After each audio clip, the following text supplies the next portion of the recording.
The dark ages of humanity have arrived. Daily bloodshed drives people crazy and deprives them of any hope for a bright future. Horrible monsters have taken over the land and hunt humans, as they are the main element of the monster's diet. There was a loud, powerful explosion behind the massive skeleton army. In a desperate battle, two knights clashed, their strengths equal. This made it more and more difficult to win with each passing minute. Although both of them were already running out of strength, they held on well. One of them was Eos, the Empire's strongest swordsman, one of the few heroes who still tried to protect this sinful world. The second one was called the Death Knight. Although he was a human, he stood on the side of the monsters that enslaved the world. However, in this battle, the Knight from Hell still proved more vulnerable. Eos split the helmet on his head in two. Red, demonic eyes burned like pepper when the Knight saw the world for the first time in many years, not through a helmet. As suddenly their paranormal color instantly disappeared. The gaze cleared and the eyes took on their normal color, light blue. The guy was taken aback. He looked around in surprise. Meanwhile, the leader of all this chaos was rejoicing in his lair. He finally brought that damn empire to its knees with his own power. There's an old saying that goes, the longer the wait, the sweeter the revenge. Although the path was long, he eventually achieved what he had planned 1,000 years ago. The empire had been enslaved by none other than an archlich named Dorgo, and the empire's ruler, Helios, was now his prisoner. Emperor Howard Adel was furious. How dare some monster exterminate his entire people? He cursed the enemy in every possible way, but Dorgo even liked it. When the man finally stopped his useless screams, the Lich asked if he could continue with his coronation. After all, he united an entire continent for the first time in history, so he had to celebrate somehow. Calling himself an emperor is hardly an exaggeration. It is true that credit must be given to the Demon Kings and the Death Knight, who obediently helped him achieve his goal and did a great job. Dorgo ordered the Death Knight to bring him the emperor's crown. The golden headdress shone beautifully in the sun. It would become a visible symbol of the Archlich's greatness. The Dark Knight took her in his hands and slowly approached his master. He had made the greatest contribution to bringing Dorgo to this point, which is why he was chosen to carry the crown. The new emperor thought about rewarding the boy for his service, but then decided that he, as his slave, could do without it. Isn't serving him already the greatest reward in this world? However, something unexpected happened. At the very moment when the crown was almost placed on the ruler's head, it exploded and shattered into small pieces. The Archlich, of course, was almost unharmed as he managed to reflect the blast wave with his magic. Moreover, the Demon Kings immediately stood up to defend him, but a small fragment of the crown still wounded the ruler. He was confused. Why did his faithful assistant do this? He asked the guy about it, but he, as if he hadn't heard him, said that he had finally managed to do what he wanted. For the first time in many years, he can act according to his own will and not follow the orders of the Dark Lord. The Archlich thought all this time that he had erased the boy's consciousness, even during their first meeting, but this was not so. The guy's consciousness didn't disappear anywhere, but he couldn't control his actions. So he just watched everything, locked in his own body. Dorgo calmly said that the Death Knight was his greatest creation. Therefore, for his achievements, the Lich would allow him to vent his anger on his creator just once, but only until he found a way to regain control of the warrior. So the Demon Kings immediately pounced on the rebel, but the guy turned out to be quicker and, swinging his sword, threw them all away from himself with a burst of energy. The Archlich is shocked. How could you get rid of all the Demon Kings with just one swing of your sword? In that case, we'll have to go to the backup plan. The Dark Mage summoned a huge army of evil spirits and ordered them all to tear the traitor apart. But as soon as they started running towards him, the Death Knight cast a spell to order them to stop, and they froze in place. His eyes glowed dangerously. He commanded them all to surrender immediately using his incantory voice. Glowing cracks began to spread across the body of the evil spirit. One more movement of the knight's hand and they all flew into small pieces, breaking along those very lines. Here the Archlich realized his greatest mistake. He had created a monster similar to the gods and then let it slip out of his control. The only thing left for him to do is to try to convince the knight not to do something stupid. And if that doesn't work, tear him to shreds. The knight is mistaken if he thinks that victory is his. Even if the Lich's body is destroyed, he will simply send his soul to another vessel. The knight interrupted his thoughts. He said that all these years that he was locked inside this body, he thought of nothing but the desire to kill his master.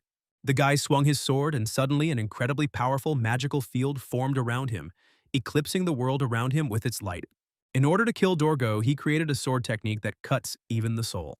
Even though the Lich thought that such a technique couldn't exist, he was still scared by the magical flow that flew towards him.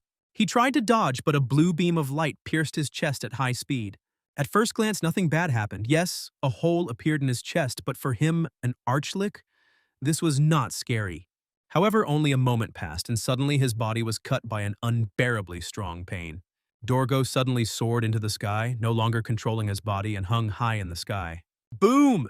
In an instant, his body exploded into a huge purple flash. The body was so shattered that the wind blew it away like dust in the air. Only the skull fell to the ground with a crash. The Death Knight looked down at this pathetic reminder of his shame and wished his former boss to go to hell. He fell powerlessly to his knees and bowed his head to the ground.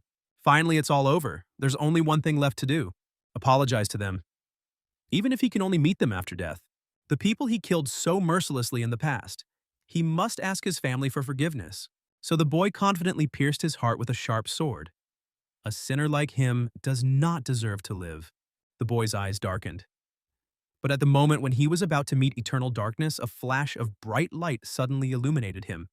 He opened his eyes with difficulty. In front of him, he saw a sweet girl who wakes him up and calls him by name, Damien. The Death Knight, aka Damien, was overjoyed, thinking that it was God who gave him a chance to see his sister in hell before he fell into hell. However, something was wrong. At the very least, why did his sister look so young? He didn't think and suddenly asked this question out loud. The girl laughed at the unexpected compliment. She thought her brother was trying to appease her before their father scolded him again. She smiled and said that he could count on his big sister, and warned that it would rain soon, so it would be better to go home. Damien sat down on the grass in surprise, and the girl, without waiting for him, ran into the estate. Damien froze. Why was their estate still intact? He clearly remembered how he had destroyed this mansion with his own hands. Maybe he's sleeping? Or is he having some kind of deathbed hallucination? Or maybe the horrors he experienced over all these long years were just a figment of his sick imagination? A terrible dream? At that moment, Damien's eye caught sight of an ordinary stick lying on the grass. He picked it up and stood in front of the stone as if with a sword. The feeling seemed familiar to him. Then the guy got into an attacking position and made a powerful lunge forward. The stick hit the cobblestone with a cracking sound, so much so that it broke right down to the place that was the handle of the improvised sword. Damien felt a huge strength within himself and smiled slyly, understanding what would happen next. The boulder cracked into many small stones, and they flew in different directions with force from such a powerful blow from the guy.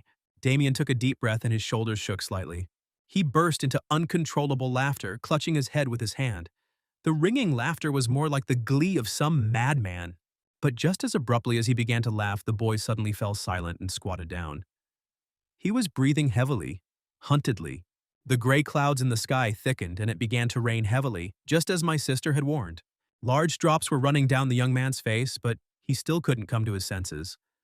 This was definitely not a dream. He returned to the past. Carefree youth when the world was not yet engulfed in suffering. Tears rolled down the boy's cheeks, mixing with the raindrops. However, despite the fact that there were no global catastrophes in this past, Damien had his own problems at this age. He had a special talent, the talent of tarnishing the honor of his family. He did a lot of stupid little things when he was drunk, and not only that, he started fights, spent the family money on all sorts of nonsense.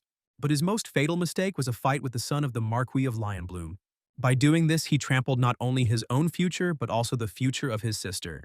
Because in order to calm the conflict, she had to marry that very son of the Marquis, and he was a dirty boor. Then he also borrowed money using their land as collateral, which caused major problems for the parents. So the talent extended not only to the destruction of reputation and honor, but also to more significant material things. As a result, because of this talent, his own father kicked the boy out of his parents' house. Damien had nowhere to go, but it was also not possible to atone for all his sins. Before he left his parents' estate forever, only his older sister came out to see him off. She brought him some money so that he would have something to live on for the first time, and with a smile, sincerely wished him happiness. Even though her life was ruined because of him, she always remained sweet to him. Damien reached for the bag of money with a trembling hand. A bitter lump of guilt and disappointment in himself was in his throat. Unable to even utter a single word of farewell, he grabbed the money and ran out of the house, running off into the distance wherever his eyes looked. It was surprising that he had never experienced such feelings before, even when his parents scolded him and he saw with his own eyes how he was having a detrimental effect on the family. The day he ran away from his family was the first time he understood what guilt and shame were. However, after that, a lot happened in his past life that changed him. How did he manage to get into the past? He wanted to apologize to his family by sacrificing himself, but to actually turn back time. The clouds above Damien's head parted and a ray of sunshine fell on the rain-dampened clearing. Perhaps what had happened was a divine gift? The boy's hands were still shaking after breaking the stone. As he thought, it was hard to use even such a simple technique now. He cast a spell on the stone called Wave of Destruction.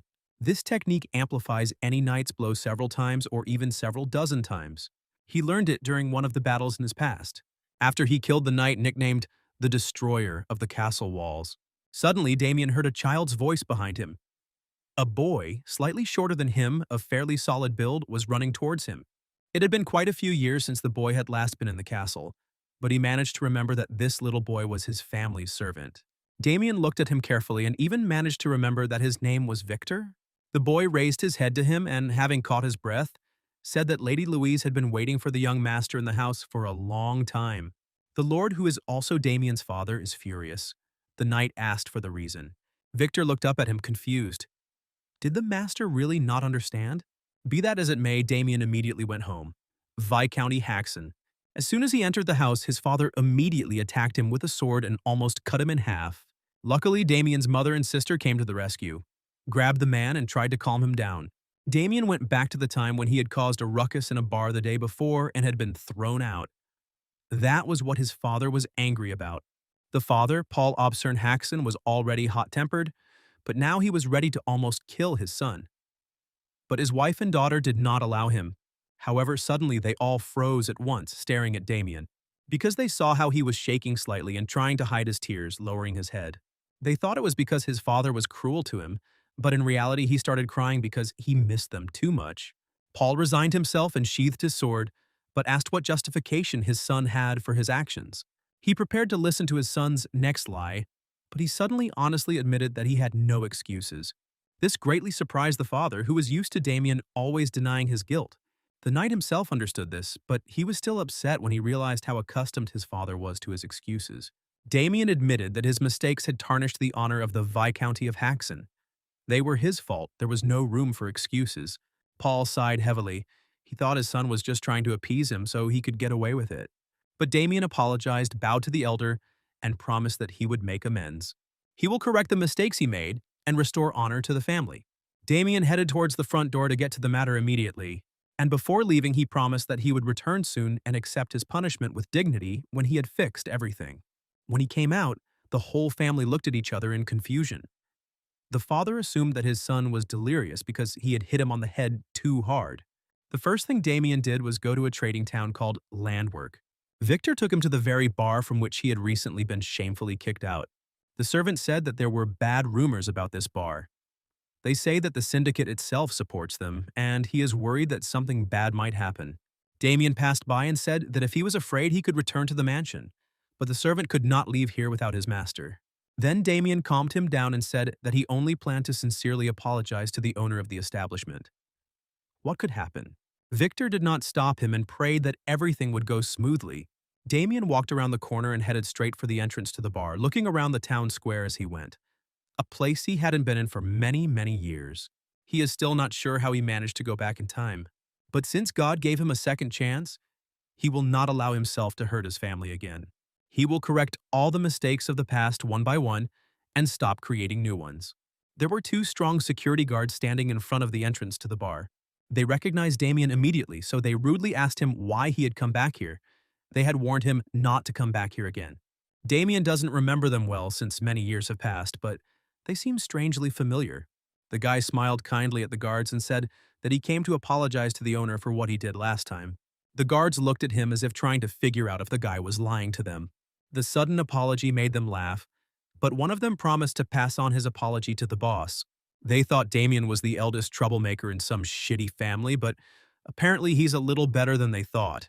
And they should have stopped there, because after that the guys started making fun of Damien's family for all the times their reputation had taken a hit. One of them even slapped Damien on the cheek and, laughing, said that he could convey his apology only on one condition: if he shows them his pretty little sister and introduces them to her. Then Damien couldn't stand it any longer and snatched the dagger from the hands of one of the guards with which he was threatening the guy. He really hoped to just apologize and go home, but apparently these guys don't understand the good way. They started shouting at him, but then Damien suddenly swung his dagger. With one movement, he chopped off the hand of the guard who tried to touch him. He fell to his knees and howled from the unbearable pain in his arm. The second one immediately took his sword out of its sheath in fear and took up a defensive position. Damien looked at them angrily and said that now he would show them what kind of hooligan the eldest son of the Viscounty of Haxon was. Victor, meanwhile, stood nearby in the shadows and almost fainted when he saw what had happened. He thought that the gentleman would sort everything out and not make things 100 times worse. Several people came running to the noise, interested in watching the exciting fight. While one guard was still knocked out, his friend stood up to protect his comrade. The man showed the younger his hand and told him who they were.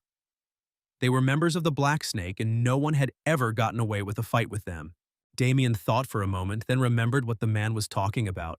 The Black Snake was an organization that began to expand its influence in landwork around this time, and this bar was one of those they had their eye on. The conflict arose because the guy complained about the expensive food, and not only was he not listened to, but he was also beaten for his insolence. Damien asked them to stop and promised to pay for the food, but these same guards continued to mock and ridicule him in front of the crowd. If you think about it, it was they who should have apologized to him, not him. The guard looked sternly at his opponent and said that he would not be soft with him just because Damien was from the nobility. That's why he immediately attacked the guy, not expecting any response from him. But Damien simply tripped him up, and the man fell awkwardly to the ground. He crashed his nose into the ground at full speed and maybe even broke it. Damien said mercilessly that it would not be enough to even kill them all now for such behavior. But Damien will hold back for the sake of his family, so he grabs the guard's leg while he's still down. And he cut his foot so that he could no longer walk normally. He fell down in pain next to his comrade. The brown-haired man thought that that was all. He had dealt with the security, but it was not to be. 4 more big guys with swords ran out of the bar. Backup arrived. They asked him what organization he belonged to and why he was committing massacres in broad daylight. Damien said he didn't belong to any organization. He came here to apologize, but then he realized he should receive an apology for the bad treatment he received. So Damien is going to file a complaint against the owner of this bar and ask to be taken to him. But the guards did not believe him, and the leader of the 4 ordered his comrades to seize the impudent man. All 3 of them attacked one person at the same time, which was pretty low, but no one cared.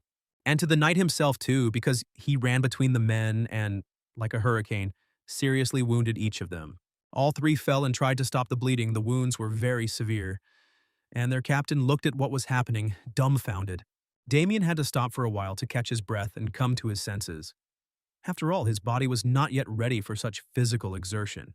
The captain, fearing that he would suffer the same fate as his comrades, asked the boy to stop and apologize to him.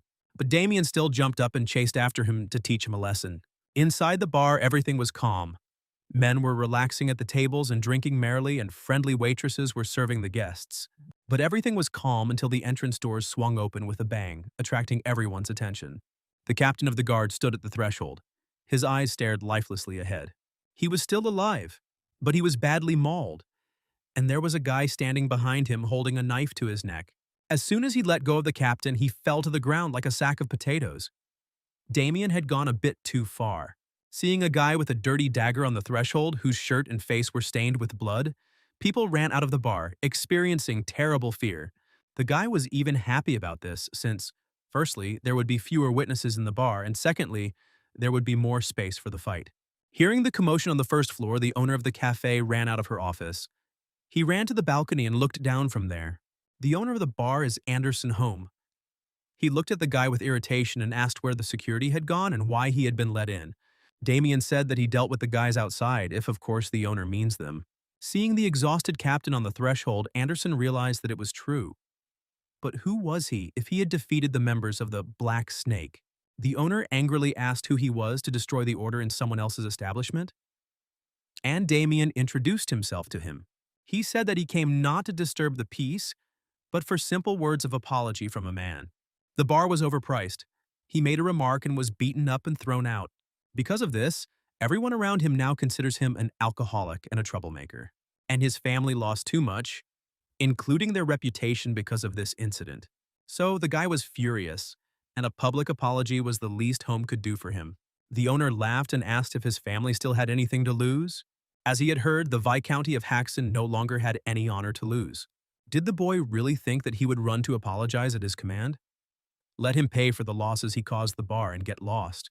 A crazy grin appeared on the brown-haired man's face. He was honestly going to forgive these scoundrels, but now it was too late to apologize. If the owner wants to play differently, then it will be so. After pushing off the furniture several times, Damien deftly jumped up and found himself on the same level as the man. He must pay for what he said. No one has the right to speak ill of the Haxon family. But suddenly, right in front of the owner, an unknown warrior in a black hood flew out and pushed Damien away from the boss. Damien found himself down again and landed on the floor. The master praised his servant for arriving just in time. Damien was pleasantly surprised by the strength of his opponent. He also praised him and said that he should not work in such a place. This knight's name was Sir Ted.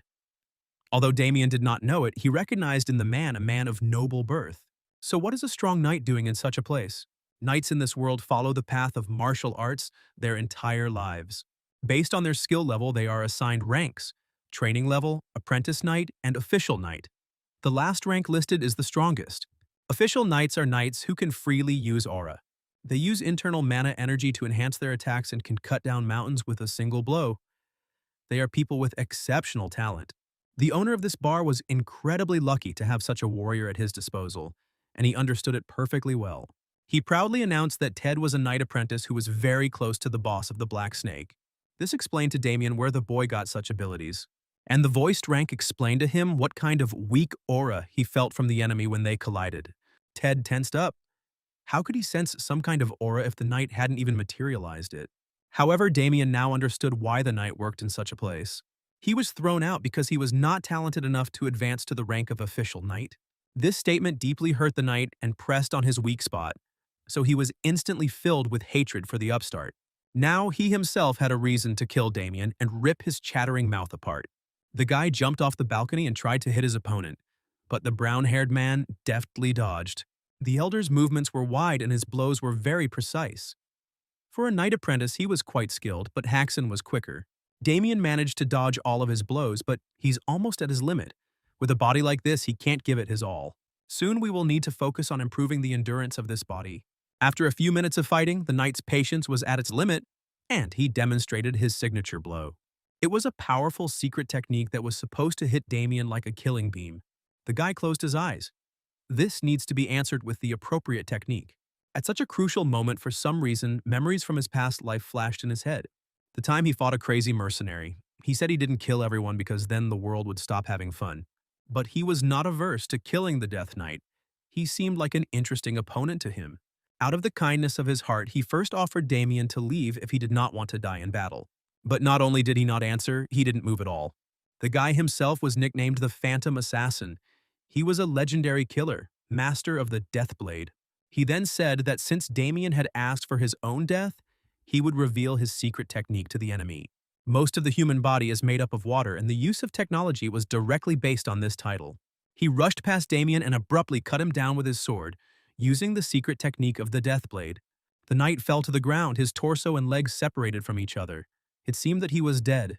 But when the assassin turned around, he saw that the knight had miraculously remained alive. Not only that, he rose to his feet and both parts of his body grew together thanks to an unprecedented level of regeneration. Thanks to Dorgo's service, the boy became half undead and acquired such useful abilities that they helped him win any battle. The knight pierced the mercenary with his piercing, searching gaze. He seemed to scan his opponent and then pounced on him with renewed confidence. Surprisingly, it took him only a few seconds to understand how the assassin's technique worked. So he killed the enemy with his own technique. Since Damien still had all the knowledge from his past life, he couldn't help but use the skill he had learned earlier. With the same Deathblade technique, he cut Ted's body in half, always like this. All of Damien's enemies couldn't believe what killed them. After becoming a Death Knight, he gained a unique ability. The ability to absorb the skills and talents of your enemies. Seeing how mercilessly his henchman was dealt with, Home was very scared. And together with the surviving guards, he offered his deepest apologies to Damien so that things wouldn't get any worse. They also gave a huge amount of money as monetary compensation for the damage and inconvenience caused. Damien didn't even hope for financial consolation, but if they offer it, then he shouldn't refuse. The guy noticed that a little boy was watching them from the doorway. He realized it was Victor, so he ordered him to come in and pack up everything the owner had given them. Victor carried out the order, looking at his master a little fearfully. He would never have believed what had happened if he hadn't seen it with his own eyes. When did the master learn such sword techniques? When all the gold was packed into the backpack, the owner walked Damien outside and wished him a safe journey home. Damien didn't answer and proudly trudged back to the estate. Anderson, although he looked friendly in the last minutes, cursed the guy in his mind. He was already planning a plan of revenge in his head. But then suddenly Damien's blade whistled right next to his head. The boy cut off his ear as punishment for his terrible behavior towards the aristocrat and threatened them to be afraid to mess with him. Damien ordered the man to tell his boss at the Black Viper that if they laid a finger on his family, they would not get away with it. Home nodded his head in agreement, but silently promised to respond to Damien with the same cruelty with which he treated them. Now Damien was definitely going home, even though he had done something important today. He realized that this would not wash away his past sins, but in his new life he can at least become better, and no longer disappoint your family, but on the contrary, help them. This evening, the estate of the Marquis of Lionbloom. A young guy stood in front of the mirror and admired his reflection. He told his brother, who was lying behind him, about the proverb, "Love is always followed by pain." The brother thought that the guy was going into some dangerous fight since he was saying such things, but he, on the contrary, was going to find his love. The next morning, Viscount Haxon. Damien did not have time to return by nightfall, so he had to stop at a motel. And only in the morning they finally returned home with Victor. The boy complained that today, unlike the older one, he slept poorly. What he saw last night shocked him so much that he couldn't sleep a wink. But the main thing is that everything went well. Sure, Damien deviated from the original goal, but they got a big reward. And most importantly, rumors will soon begin to spread that some daredevil was defeated by the eldest son of the Viscount, and then they will no longer treat their family so frivolously. And there will be fewer rumors about the worthless son of a Viscount. Victor agreed with everything, but he is worried about the Black Snake. Damien beat up not only their people, but even the hired knight apprentice. The guy assured them that no matter how brave they were, they would not dare attack a noble family. Victor believed him and calmed down a little. And then he asked, where did the young master learn such a sword technique? The guy answered evasively that he simply trained from time to time and somehow got the hang of it. Suddenly, from the other end of the corridor, someone angrily called Damien. It was his father running towards him. Paul was mad as hell because after Damien got scolded yesterday, he just disappeared for another day. He thought that his son had done something stupid again, and now they would have to pay twice as much. But Damien reassured him and said that in the meantime he had taken care of the last scandal. Victor opened the bag of gold and showed his parents what they had brought back from this trip. The boy's mother, Marilda, almost fainted from such happiness. Finally, they would be able to pay the servants their wage arrears. Damien said he went back to the bar where he was kicked out and cleared up the misunderstanding. The owner of the bar gave him all of this as an apology. The parents couldn't believe that everything their son said was true, so they were a little wary about the money. Damien said that since they didn't believe him, they could ask Victor since he saw everything with his own eyes. The boy winked at the servant and asked him to confirm that everything he had told him was true, and Victor agreed with him, even though Damien's story had been embellished. The parents had no reason not to trust the boy, so they were convinced that their son was not lying to them. Damien is a pathological liar, but at least this story wasn't a traumatic lie for his parents. After talking with his parents, Damien went for a run on the slope to get some exercise. He ran only a little, but he was already out of breath. His body is too weak and slow at the moment. He has so much to do, but it's impossible in this state. That's why the guy got hold of a very tempting elixir the day before. In his hands was a small bottle of tonic created by the Alchemy Academy to increase stamina and energy. He took it from the bar owner when he was choosing what to take from him as a compensation. The Academy of Alchemists is a group of specialists who are engaged in the creation of various tonics. Their tonics are said to sell for the same price as precious stones. So Damien was very lucky that such a find fell into his hands for free. He didn't wait for the right moment and immediately drank the entire bottle to the bottom. A feeling of unbridled power and energy immediately spread through his body. This thing is very powerful. If he wants to become stronger as quickly as possible, he must first develop endurance. He must return to the same level he had in his past life. At that moment, he remembered the main reason he was doing all this, Dorgo. In just a few years, the undead created by this bastard will come to this world. The guy needs to have time to gain strength by that moment and kill him before tragedy occurs. Only then will he be able to protect his family's happiness. This time, he will finish off Dorgo. So, without wasting any time, the guy ran to continue training. That same night, outskirts of the city, Landworks, the Black Snake's hideout. It turns out Ted wasn't dead after all. His limp body was brought to the boss of the Black Snakes to find out what to do with it. The man said the guy was absolutely useless now. Too bad, he was the best they had ever hired. The boss, Cedric Walker, looked like he had never held a sword in his life. He ordered his minions to throw Ted out and not even send him for treatment, since they no longer needed him. They can buy any knight to replace him if they pay enough. The wounded Ted used his last strength to rise to his feet. So that's how it was. He gave his all to the organization, did not spare his health and life, and now the boss is even mocking him. The man was amused that the boy could still stand on his feet with such an injury. So he suggested that the knight get better, and then they would hire him again. But Ted, hearing how mercilessly they were going to get rid of him, was not prepared for this. He became very angry and attacked the man with a sword. But suddenly some dark, magical tentacles grabbed his leg, and Ted was unable to run to the leader. In just an instant, those tentacles became much larger and they grabbed him so tightly that the guy couldn't move. It took Ted a moment to realize that it was the magic of some mercenary standing behind him. He was supposed to be a new member of the Black Viper. So the boss decided to take advantage of the opportunity and suggested that he show what he could do on Ted. The wizard obediently got down to business and whispered some strange spell in a language incomprehensible to those around him. At that moment, Ted seemed to have fallen into some kind of nightmare. Not only was he bound by some tentacles of black material, but strange things appeared around him. The magical jaws pounced on him and tore the poor guy into little pieces. Having dealt with the knight, the wizard received his contract. His first task was to get rid of the man who had damaged their reputation. The boss said that the more this man suffers, the higher the magician's pay will be. The man was talking about Damien. The magician immediately received an advance payment and promised to make sure that the revenge went perfectly. While behind Damien's back, the enemies were thinking about their insidious plan. He continued to train. It's only been a few days, but his endurance has already improved significantly, and his muscle mass has increased thanks to the intense training. He reached for his water bottle to take a short break mid-workout. He thought it was strange that nothing had happened in these last few days. He had thought that the Black Snake would come for him, when suddenly he heard something moving in the bushes next to him. Could he really be right?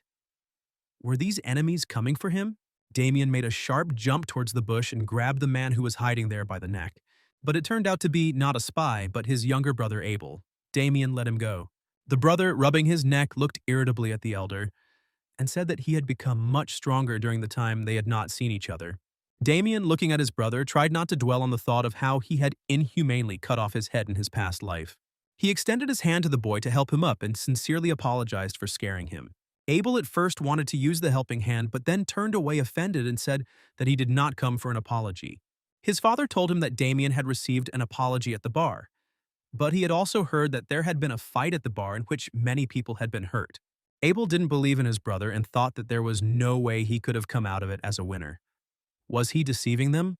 Damien confidently said that he had not lied to his family. He had indeed defeated them.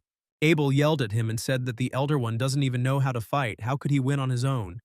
Maybe he hired someone? Damien protested, but the boy did not listen to him. In any case, he should not do anything that could negatively affect the family. His brother's harsh attitude could have upset Damien, but he understood that the younger one was simply very worried about his family. So he stroked his diligent brother with a smile, even though he didn't like the gesture. Damien laughed and promised that from now on he would do nothing that would cause trouble for the Haxons. At that moment, Victor came running and called the young men to him. He said that they had very bad news, and the brothers immediately stopped arguing, turning their attention to the servant. Hearing what happened, they both immediately ran inside the estate and burst into the living room. There at the table, their parents and a fair-haired guy who dropped in to visit them were drinking tea. This guy was Erwin Lionbloom, the same son of the Marquis with whom Damien had fought not long ago. Damien had hoped that the guy would keep this situation quiet, but this slimy guy had deliberately leaked the story to harm him. The incident they were talking about took place at a recent banquet to which both boys were invited. At that banquet, the blonde insulted not only Damien but also his sister, while believing that he had said nothing of the sort. But Damien wasn't going to tolerate such humiliation. The blonde laughed at him and said that the guy was too drunk to do anything. He leaned closer to his opponent and called him a brainless idiot, thinking that Haxon didn't have the courage to answer him. Damien shouldn't have given in to his provocation, but his emotions got the better of him. So he hit the vile aristocrat in the nose with all his might. Damien then found it strange that a man close to becoming a knight would allow him to beat him up so easily. He guessed that the guy did it to ask the Haxon family for something in return, to hush up the conflict. The scoundrel confessed to Damien's parents that he had always admired their eldest daughter, Louise. Therefore, in connection with recent events, he asks them to give their consent to his wedding with the girl. The whole family was shocked. Their beautiful girl was to be given to such a scoundrel? History repeats itself. In his past life, Erwin also took advantage of the fact that their viscounty was not rich. Despite the fact that this wedding would have really helped to pretend that nothing had happened, the father of the family did not give his consent. This made the Marquise's son very angry. Paul said that his daughter already had a fiancé. Erwin didn't want to hear anything about it. How could the Haxon family then deal with his family's wrath? He gave them an ultimatum. Either they give him Louise or their family would face dire consequences from the Marquise.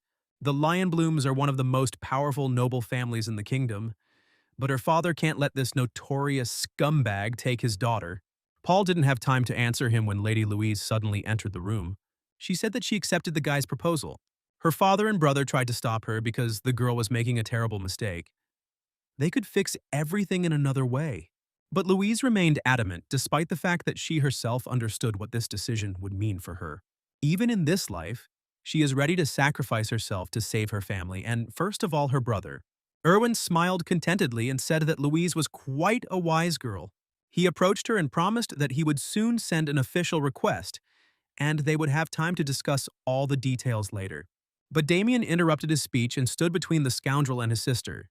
Erwin mockingly patted the boy on the shoulder, not once being afraid of him, and jokingly called him his brother-in-law. Louise noticed with horror how her brother's mood was rapidly deteriorating. With each passing second, it was becoming more and more difficult for him to control himself. The guy whispered some kind of threat, but Erwin didn't hear him. Then, instead of repeating it, Damien went and hit him so hard that his jaw cracked. He shouldn't have fallen for Erwin's provocation last time, but this time, the bastard had to get what he deserved. Damien cannot stand by and watch his sister's fate crumble. In her past life, after Louise married Lionbloom, she and Damien rarely saw each other. But one day, Louise came to visit. Damien happily ran to the room where his sister and her husband were, but did not have time to enter inside, because I unwittingly became a witness to their quarrel. That idiot Erwin grabbed his sister by the hair in a rage and shouted loudly at her. The quarrel happened because the girl was already tired of this constant bullying and beatings, and threatened to run away from her husband. Of course, this made him furious as hell. So he took her to a secluded room and beat her even harder than usual, to remind her that Louise was just his property. Damien stood outside the door, watching in horror as his sister was being beaten. He didn't have the courage to intervene and pull the abuser away. It's his fault. It's because of him that Louise was taken away. It's because of him that she suffers so much. In his past life, the guy had to live with this feeling of guilt all his life. But in this life, he will not allow this to happen again. So Damien punched the would-be groom and firmly said that Louise would never belong to him. Erwin's bodyguards came running to the noise to check what had happened. Seeing their young master lying on the floor, the guards became seriously angry. Erwin's personal guard stood by him like a mountain, so they immediately drew their swords and approached the younger Haxon. Erwin sat up on the floor, coming to his senses, and an evil laugh escaped his lips. How dare such a weakling hit him in the face not just once, but twice? He pulled out his sword and assumed that Damien must have a strong desire to die to have gotten involved with him. Erwin's guards ran forward and covered him with themselves, saying that they would deal with the offender themselves. But Erwin ordered them to leave because he himself wanted to teach him a lesson. One of the knights said that this was wrong, they must protect him. But he got caught in the heat of the moment, and Erwin irritably threw him into the wall nearby. He said that he would deal with it himself, so he will do it himself. He walked closer to Damien and asked how Haxon was going to handle this situation. Louise was seriously scared. Now the guy definitely won't leave Damien alone. She screamed and asked the blonde to stop, but Damien covered her with his hand and gently asked her not to interfere. He smiled at her and said that everything was fine. He would figure it out himself. It's enough for his sister to sacrifice herself for him. Damien offered Erwin to fight a duel against him. If Erwin wins, Damien will do whatever he is told. But if Damien wins, Erwin will forget about what happened. The blonde said that these conditions were not favorable for him, since Lady Louise had already agreed to marry him. Damien then decided to provoke the guy and asked if he was just afraid of losing the duel. Erwin had been thinking for a long time about how to pay Damien back for the humiliation, so this was just the perfect chance. That's the only reason he agreed to fight, to cripple Damien and take his sister for himself. They dueled in the backyard of the mansion at sunset. Marilda suggested to her husband that they stop them, but Paul trusted his son. If he sounded so confident, he must have planned something. Abel was not as confident in his older brother as their father was, because the younger Lion Bloom is supposedly already at the level of an official knight. There is no way Damien can defeat him. Erwin looked at Damien and, not noticing that he had no weapon, asked if he was really going to fight without a sword.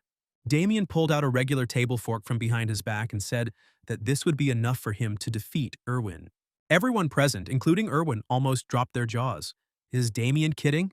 Erwin didn't even take this as an insult, but just laughed loudly. He thought Damien was simply out of his mind with fear, and he warned him that he would not be lenient with him just because of his choice of weapon. He lunged at the guy, but Damien jumped aside from his blow. Realizing that the fight would not be so easy, Erwin decided not to hesitate and used the technique of the sword of a fierce, roaring lion on the enemy. He swung his sword and stamped his foot so that a huge wave of force hit Damien's side, which actually sounded like a powerful roar from the outside. But when the haze of dust cleared, Erwin saw how confidently Damien continued to stand on his feet. The guards were horrified. How could he possibly survive one of their master's most powerful attacks? In such a short moment, the brown-haired man dodged all the movements of his fierce, roaring lion sword. Damien was pleased to see that his opponent was stunned. It all came down to his training in the last few days, as well as the perfect analysis of the Lionbloom family's sword art that he had done in his past life while fighting Michael Lionbloom. Yes, during the regression, Damien managed to fight with his older brother, and Erwin is much weaker than him. Erwin materialized a powerful force field around himself and said that Damien was just lucky to survive. But let's see if he can avoid the next attack. The monstrous aura of the guy's sword made Damien tense up, but he kept his head cool and quickly came up with a way to respond to this attack. The holy sword technique is perfect for him in this situation. Their weapons clashed, if a fork could be called a weapon at all, and the loud clang of iron deafened the knights. Damien stopped his opponent's sword by trapping the blade between the tines of a fork, and he abruptly threw the enemy's sword aside when he didn't expect it. With his strength, Damien could easily finish off the braggart with that very fork. He made a powerful lunge forward, plunging it into Erwin's throat, and he almost went to his ancestors out of fear. Everyone around was afraid for Erwin's life, even the Haxan. But Damien deliberately stopped the fork so as to only cut the Marquise's neck with one prong. The blonde jumped back in fear and fell to the ground. He looked like a hunted animal. Killing him dozens of times for bullying Louise wouldn't have been enough, but Damien stopped for the good of his family and spared him. He looked sternly down at the boy, who was mad with fear, and said that the winner had been determined. Erwin's heart sank so much that he was unable to utter a word in response. And Damien ordered the blonde to get off his land, as agreed. And that was the end of it. The next day, the entire Haxan family had breakfast at the same table. Damien was the first to leave, saying he was going to morning training. The table remained quiet. They all seemed tense. Marilda was the first to speak. She asked her husband if perhaps he could talk to Damien about what had happened yesterday, and it wouldn't hurt to do the same with Abel because he's become somewhat absent-minded. Apparently, he's too shocked by his brother's sudden transformation. But the head of the family asked them all to calm down and not to press Damien with questions. When he wants to tell them everything himself, then he will tell them. Even though the father didn't show it outwardly, he was also terribly curious about where his son got such incredible strength from. But after yesterday, Damien scares him, so it's probably better not to pester him with questions about this. Meanwhile, Damien prepared for the upcoming workout. For the most effective results, he put on weights on his legs, weighing 10 kilograms on each leg. But before he could go out into the yard, his sister ran up to him. She was very happy that she managed to intercept the guy before training. In her hands, she was clutching some kind of sword. The girl, a little nervously and embarrassed, said that she wanted to talk about what happened yesterday. Damien froze for a moment, then remembered that he should apologize. He asked her forgiveness for having acted recklessly and putting her in a difficult situation. He should have apologized in advance and said that he would do everything to ensure that something like this never happened again. But she stopped him and said that he didn't have to apologize at all. On the contrary, she came to thank him. In fact, she was very scared. Even though she said she would go with Erwin, her heart was saying a clear no.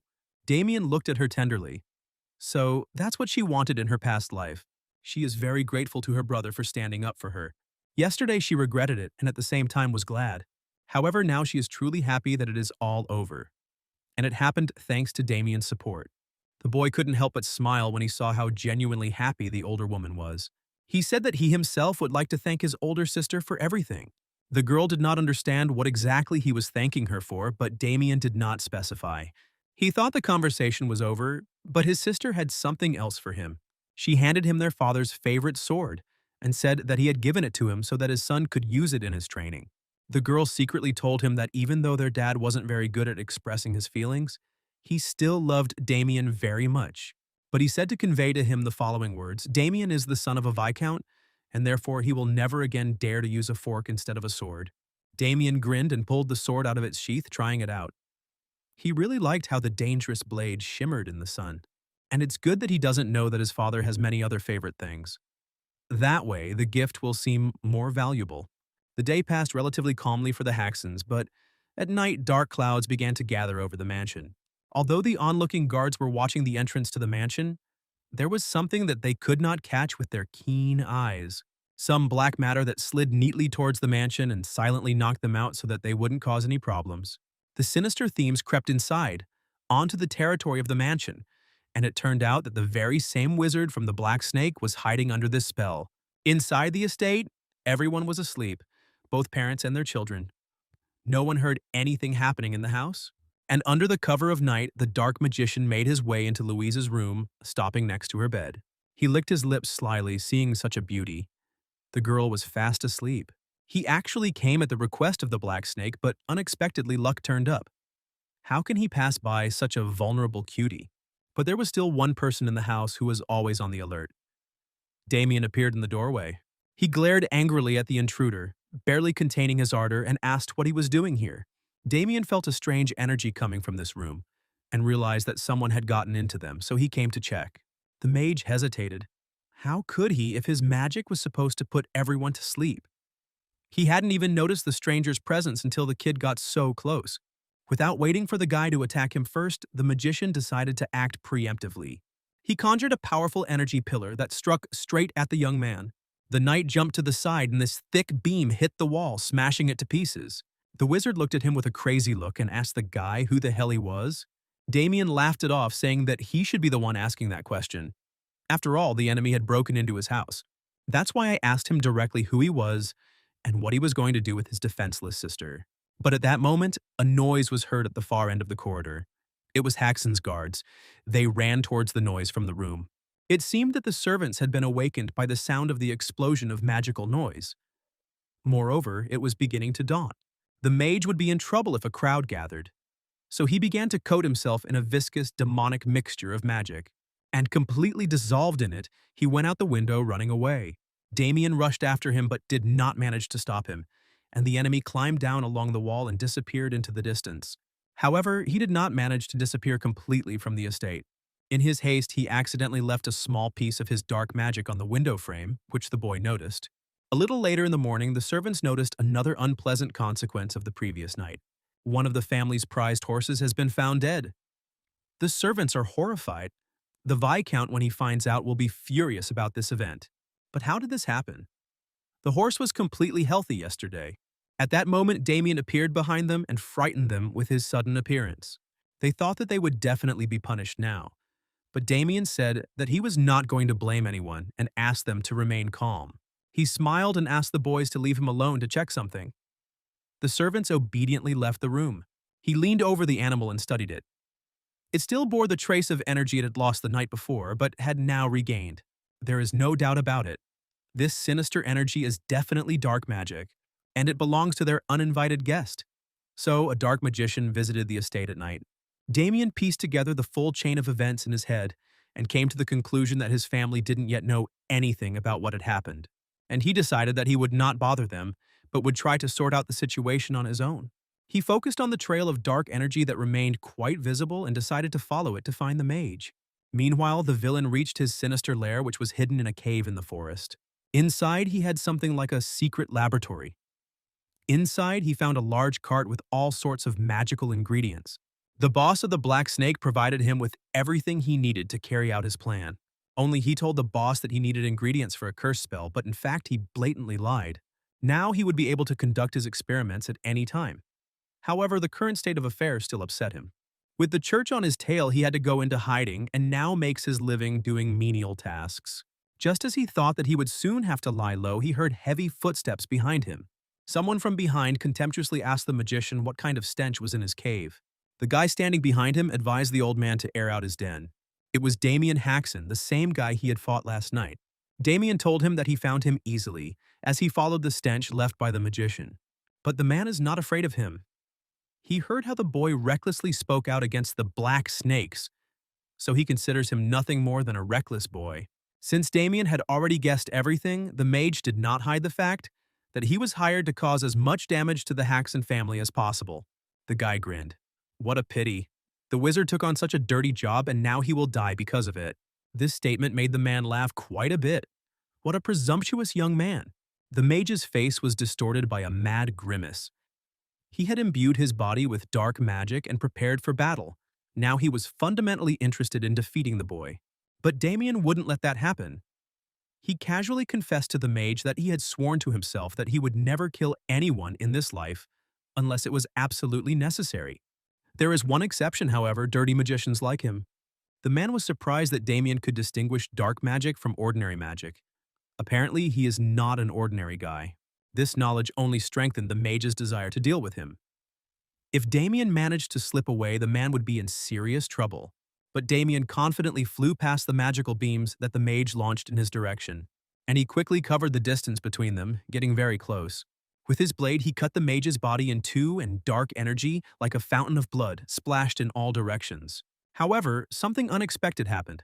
The wizard did not die but took on a jelly-like form thanks to his skills and survived. His body is being rebuilt? Apparently, this is the same ability Damien saw in the mansion. The magician is quite powerful for someone who takes on such a lousy job. Every time Damien cut the man's body with his sword, the same thing happened as the first time. The magician recovered in a second.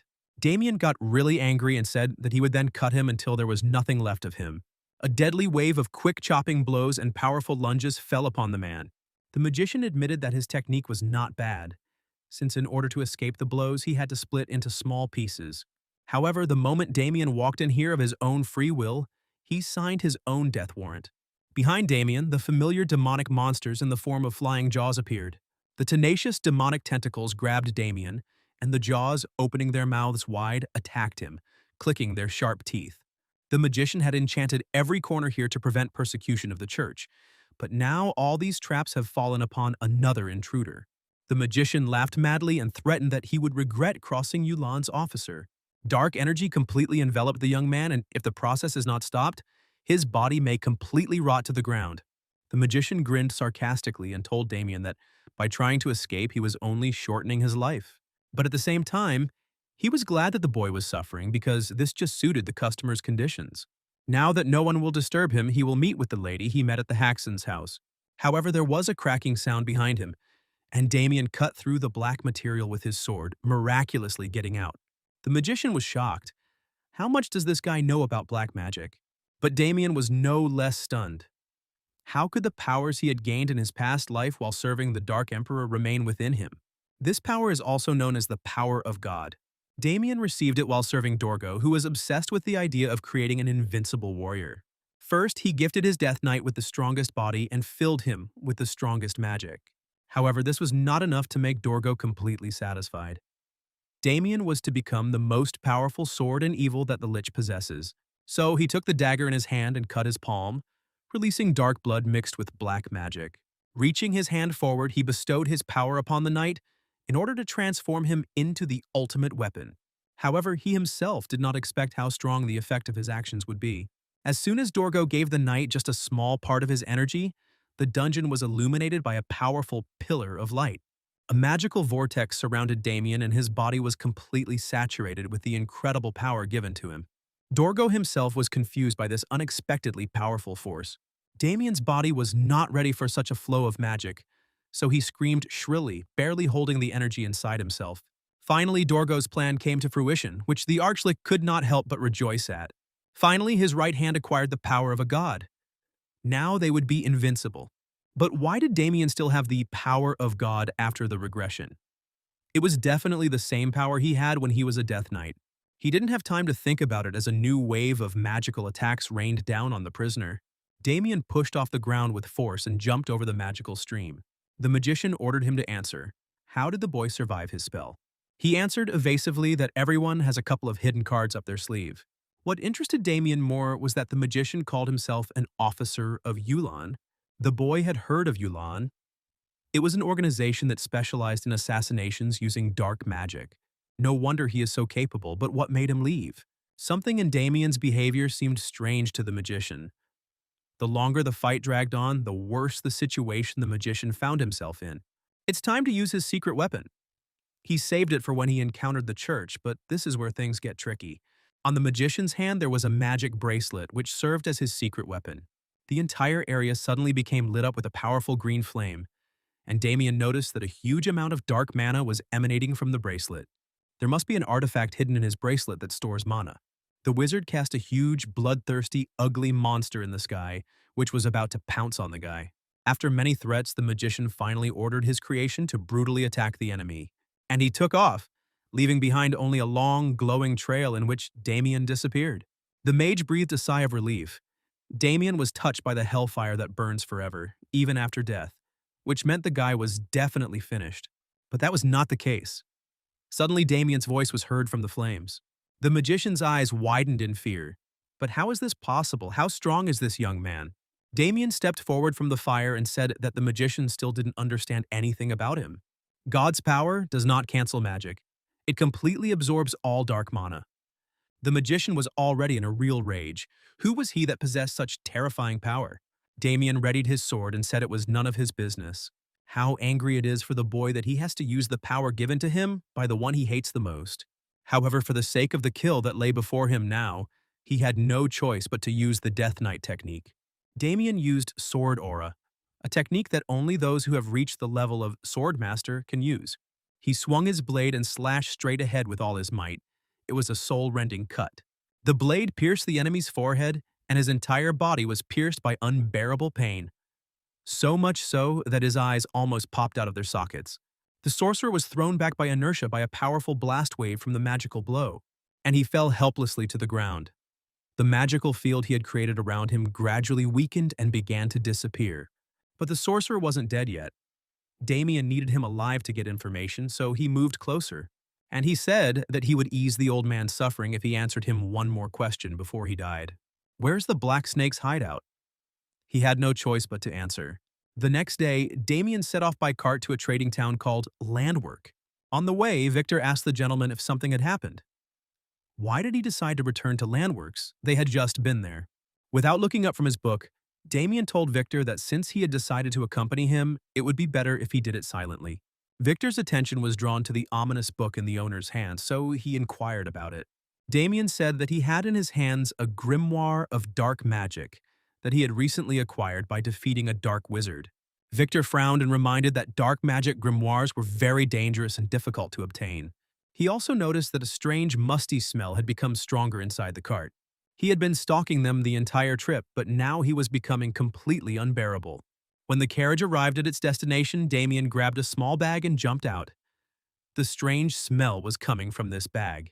Damien handed it to the servant and said that he had one task for the boy. He suddenly told the servant that there was a human head inside the bag. Victor didn't believe it and said that he wasn't such an idiot as to fall for such crude jokes. But when he opened the bag, he was convinced of the gentleman's words and fearfully threw the bag back to him. Damien calmed the frightened boy and asked him to be quiet because people were looking at them. He will later explain to Victor what happened, but first he needs to do something for the master. He handed the servant the bag and the grimoires and said that they were to be delivered to a place that Damien would name. Only if they do as he says will it not get them into trouble. Having sent the boy on an errand, Damien himself went to the high tower in the center of the city. There were two big guys standing at the entrance. Noticing Damien, they shouted to him, "Who is he?" The guy came closer and introduced himself to the guards. He is Damien Haxon of the Viscounty of Haxon. The boy's name meant nothing to them and even made them laugh, because the young man's last name reminded them of a pig's leg. Suddenly, it dawned on one of them that the name was familiar. It was the guy their boss had told them about. Damien told them that he had business with their leader, so he asked them to let him in quietly. One of the guards also calmly replied that Damien could pass, and he was glad that at least someone was listening to common sense. But the next second he realized that this was not the case, when the second guard threateningly fired his pistol into the sky. It turned out to be a flare, so at that very moment the sky above their heads turned red. Dozens of people who had been hiding in the shadows suddenly poured out from all corners onto the square. Damien found himself surrounded. The guard said that this was a welcome gift prepared for Damien by their boss. But of course, this did not cause a drop of alarm in the soul of the young man. He smiled and said that the bandits would regret what they had done. Meanwhile, inside the tower, there was a mountainous feast. At the table, the governor of Landwork, Sebastian Baker, was sitting and eating his fill. Next to him, the knight of Landwork, Robert, was drinking relaxedly. And the host of this whole party was the man who is the head of the Black Snakes, Cedric. Thanks to his appeasement of the governor, the latter decided to give him some trading places that were owned by other syndicates. It would be convenient for him, too, if the Black Snake took control of the entire Red Lights area, and they could cooperate and get rich together. The governor can easily suppress competitors with his power. Robert, already quite drunk, intervened in the conversation and said that it was a pity that he could not do anything for their plan. But Cedric flattered him and praised him, saying that it was so difficult for Robert to guard their glorious city of Landwork. The man really liked the flattery and laughed sheepishly. Cedric pretended to genuinely respect and desire friendship with both of them, but in reality he acted only out of his own interests. It would not be long before he could bow his head and flatter these people who were just pieces of trash to him. Soon he will use his connections and the Black Snake will take over the entire city, and then it will be they who will bow before him. Right at that moment, one of Cedric's henchmen ran into the room. He looked very excited. The man tried to drive him away because he was receiving very important guests, but the news turned out to be urgent. Cedric went out into the corridor with the servant so as not to disturb his comrades with his conversations. But after the servant's words, he could not control himself, and he shouted Damien's name angrily so that Robert and the governor inside turned to the door in fear. Cedric turned blue with tension. Why wasn't that black magician doing his job? At least they had set up an ambush around the tower. The chieftain sighed heavily and eventually sent the servant back. There was no point in worrying about one pathetic aristocrat. Cedric believed that Damien had come here to certain death, since the enemies were many times superior to him. But he greatly underestimated the guy. Damien took another elixir from his pocket, which instantly increases the strength and endurance of the user, and drank it down to the bottom. A powerful stream of energy like lightning pierced his body. He is ready for battle. Damien ran past the horde of thugs and cut them in half. At this time, a mysterious trinity was rushing through the city, oozing magic in all directions. They sensed that something was wrong near the Black Snake Tower. Hearing that the noise of the battle in the yard had stopped, Cedric went out onto the balcony to see what had happened. He had a bad feeling, and for good reason. Damien had dealt with his main army of mercenaries in a matter of minutes. Could it really be that he alone caused all the trouble here? The man frowned and asked the servant if this guy was really the Damien Haxon he knew. The boy confirmed.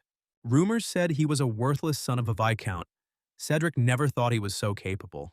Since the brown-haired man had already reached them, does this mean that the dark magician he sent was also removed? After pondering some thoughts in his head, Cedric ran back into the tower. Although Damien had dealt with the mainstream of warriors, that was not all. There were several wizards on the roof of the house next to him who caught his attention. One of them immediately shot a conjured fireball at the guy. Damien bravely dove into the fire, not fearing harm to himself. His self-confidence made the sorcerer laugh. Did he really think that he could do anything with a sword against a fire spell? But Damien used a secret move. Infinite Thunder Shadow Reveal. He successfully caught the movement of the fire with his blade, turned it with the blade, and directed it in the opposite direction. The fireball ricocheted straight into the roof of the house, followed by a loud explosion. Now he was definitely finished. Even the wizards burned by the explosion were already defeated. Now it's time to find out who this so-called Black Snake boss is. But Damien didn't have time to do this because at that very moment someone attacked him from behind. The guy jumped back and the warrior who wanted to hit him with his fist rushed past. They stood face to face and gave each other a quick, studying look. The enemy's aura is so thick that it makes Damien's skin tingle. The knight, shrouded in fog, confessed to the boy that he was just wondering who the bastard who had caused the riots was. Apparently, he was in the right place. Damien, having studied him, came to the conclusion that in front of him was most likely an official knight. After the Black Viper team was defeated, Robert called in a squad of soldiers responsible for maintaining public order. The governor appeared behind the guy and angrily asked Hoxton how he dared to cause such a disturbance in the city center. He, Sebastian Baker, would see to it that he received the punishment he deserved for disturbing the peace. Damien tried to find out the reason for his detention, but Sebastian tactlessly interrupted him. And he said that Damien allegedly not only tried to take the life of Cedric, whom he called a good businessman, but also killed dozens of his innocent workers. Cedric smiled contentedly. He knew that he should actually be jailed according to the law, but it was not for nothing that he had secured the support of influential people. The cheeky boy even benefited from this situation. Now he at least knows who the boss of the Black Snakes is. Damien laughed in the governor's face and said that if he thought Cedric was kind and innocent, he was a fool. He confidently said that he had nothing to fear because he had not committed any crime, unlike the one mentioned above in the conversation. The governor frowned. He said that he had sincerely wanted to be lenient with Damien's behavior, but Damien had left him no other choice. So he ordered Sir Robert and his men to deal with the offender. Robert introduced himself to the boy and ordered him to put his gun on the ground and not resist arrest unless he wanted to get hurt. But even then, he didn't see a grain of fear in the guy's eyes, so he asked if he was that brave or stupid. Haxon looked at him askance and said he was just very confident. The knight's patience ran out. He activated his deep mana supply and slashed with his glowing sword at the place where Damien stood. Damien managed to jump back but thought that it would be difficult to fight the knight given his current level. Now he needs to at least hold out until the right moment comes to counterattack. When Robert almost punched Damien in the face, he managed to cover himself with his arms crossed. The momentum of the blow threw Damien back several meters. But he did a somersault in flight, thanks to which he landed squarely on his feet. He tried to fend off the attack as best he could, but the knight still managed to hit him very hard. Damien looked back hopefully as if he was waiting for someone. The knight noticed this and, attacking again, asked who the guy was waiting for. Suddenly, an unfamiliar figure appeared in the meadow and protected Damien from the man's blow. Robert's axe flew out of his hands and stuck in the ground behind him. Robert trembled slightly with fear and anger, barely able to control his emotions. He asked Damien's partner to introduce himself. The mysterious figure opened her cloak and removed her hood. It was a beautiful, strong girl in armor. The knights recognized who it was. The girl standing before them was a paladin. This is what Damien was waiting for. He turned around and saw another man, whom he asked why they were taking so long. It was Victor running up to Damien with two other cloaked paladins. The boy had tried so hard to arrive as quickly as possible that he was covered in sweat. But he was pleased that he had arrived just in time. The arrival of the paladins did not bode well for the Black Snake Society. Cedric glared at them, for he did not want the church to be involved in this matter. Damien grabbed Victor by the cheeks and said that he should have run even faster. He barely stood up to them here. However, the main thing is that Victor did what his master asked him to do. Victor gave him a thumbs up and said everything went well. A few hours ago, he arrived at the city church on Damien's orders. The church ministers were saying prayers at that very time. Victor asked for the attention of a girl who was kneeling before the altar. The boy looked very agitated and tired. His sister asked him what had happened and where he was rushing to in such a hurry. The servant handed her a bag with the severed head of the magician and a note that the master had asked him to give. The boy said that this was evidence from his master that someone was working with a dark magician. This interested the girl very much, so she asked the boy to look at these things closer. First, he gave her a terrifying notebook, and only from it did it become clear that they were dealing with dark energy. She was also very interested in the symbol that was printed in the corner of the cover. Then she grabbed the bag with even more interest and looked inside. She pulled her head out of it, not at all disgusted, and was rather pleased with what she saw while Victor was still frightened by her appearance. Finally, the girl found one of the leaders of Yulan, named Agido. Then she took off her church clothes and asked Victor where his master was, who had told him to deliver this to her. So Victor brought her to the castle. The girl was very impressed by Damien's actions. She thanked him for his help and said that now the church would sort everything out. Damien said that he would not stand in the way of the church and leaves these scoundrels to them. She bowed and thanked the young man again. Damien smiled. Luckily, everything was going as he planned. Holy Church. They live their lives in service to God. They are infinitely merciful and generous to the common people. But when it comes to heretics and demons, they will not hesitate for a second and will throw their souls into the sacred flame. Yes, they can be considered a group of fanatics, but they are worth respecting. The vanguard of this church are the paladins, And fortunately, these powerful paladins are now on his side. The girl loudly announced to the entire street that she had received a report about a man who had entered into a contract with the wanted dark mage and was now in landwork. Passers-by who witnessed this scene began to whisper in fear. Who could possibly get involved with such dangerous people of low morality? Paladin announced that while they tracked down everyone involved, the church would take charge of the city.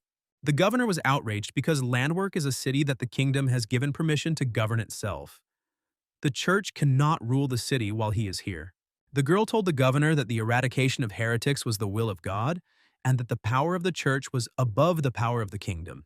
When he said that he would officially protest, the girl got even more excited, and she stated that Sebastian and his knight were the main suspects, so they had even less right to argue with her. She pointed her finger at Cedric and proclaimed that this man was hiding and supporting the Dark Wizard. The mere defense of such a person is already sufficient to warrant suspicion and punishment. The governor was furious. He didn't even know that his comrade was collaborating with such people, so it turns out he had set them all up.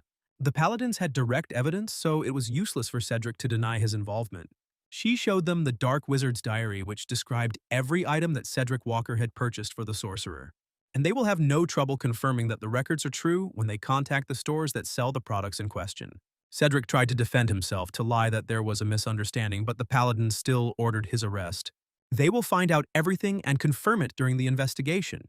The paladins grabbed Cedric and his friends and put strong handcuffs on them. Before the governor was taken away, he noticed the satisfied face of Damien, who was standing nearby.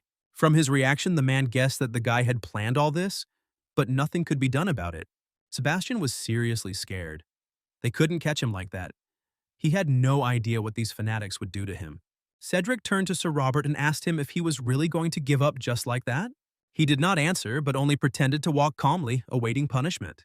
And when the paladins relaxed a little, he rushed towards his battle axe with all his might. He grabbed the handle and immediately filled his body with mana to become stronger. He raised his weapon and tried to attack the girl first before running away. Damien didn't even intervene and defend her because he knows the man is making a mistake. The blow from the axe missed the girl and crumbled the asphalt. She took advantage of the moment and struck Sir Robert from the side. Her fist magically pierced the knight and left a jagged wound in his chest. A hole appeared through his body that was incompatible with life. The man died instantly and his lifeless body fell at her feet. Anyone who disobeys the will of God will be punished. That is her motto. With their only protector defeated, Cedric lost all hope of salvation. The governor struggled, tried to break free, but all to no avail. Damien and Victor stood to the side, gloating over the defeated men. Contrary to rumors, he turned out to be a real nonentity. Thanks to the paladins, everything is settled. Although Damien assumed that the girl was very strong, she turned out to be even stronger. Judging by her sacred power, there is a high probability that she is a disciple of the Azure Flame. Brigantine of the Azure Flame is the most powerful person in the church, one of the 5 great saints. He is famous for executing a large number of heretics. After finishing with the criminals, the girl approached Damien and praised him for his work in eliminating Officer Yulan. For this act, the church acknowledged the fact of his assistance and will not accuse him of anything. Damien honestly admitted that he didn't quite understand what she meant. But the girl demonstrated that she had figured out Damien. He had only called the church to cover up his attack on the Black Snake. Damien apologized to her just in case his actions had offended them. That dark mage had not only cursed his territory, but had even tried to harm his family. The girl was touched by his words. She calmly said that, given the circumstances, she could not hold him accountable. She turned out to be much more flexible in her reasoning than the public believes. The girl promised Damien that the reward for Ajito's head would be paid soon. As Damien thought, there was a reward for this man. So, for his elimination, he would also receive 1,000 gold coins. But the guy said he wanted to get something else instead of the appointed amount. He would like to learn one of the mana cultivation techniques belonging to the church. The girl was surprised. The guy is strong enough to defeat an entire gang on his own, but he needs their equipment. The point is that after the battle with the Dark Magician, Damien realized that he was lucky enough to gain the upper hand only due to his power. But to defeat even more powerful enemies in the future, he needs more. On his way, he will encounter many more powerful monsters against which the power of God will no longer be enough. Especially when the time comes to meet Dorgo, he needs to reach a higher level. He definitely needs the mana training techniques used by knights. Techniques more advanced than what he learned. Damien told the girl that he had only learned basic techniques and was asking her for a reward of this kind in order to master something more complex. Paladin felt the weighty mana flowing inside Damien. If he wasn't lying about the basic techniques, he had an extremely outstanding talent. He also has the determination to get rid of heretics without hesitation. After thinking for a moment, the girl said that she was ready to offer him an alternative reward, and she asked if he was by any chance interested in becoming a paladin. Damien confidently answered that he didn't. This disappointed the girl, but it was okay. She sadly asked why the guy wasn't attracted to this. Becoming a paladin is the greatest honor bestowed by God, allowing one to punish evil in his name. The girl got angry and asked if he even knew how difficult it was to achieve this position. Unfortunately, Damien never had an ounce of faith. He also has no interest in living in a church like a dog.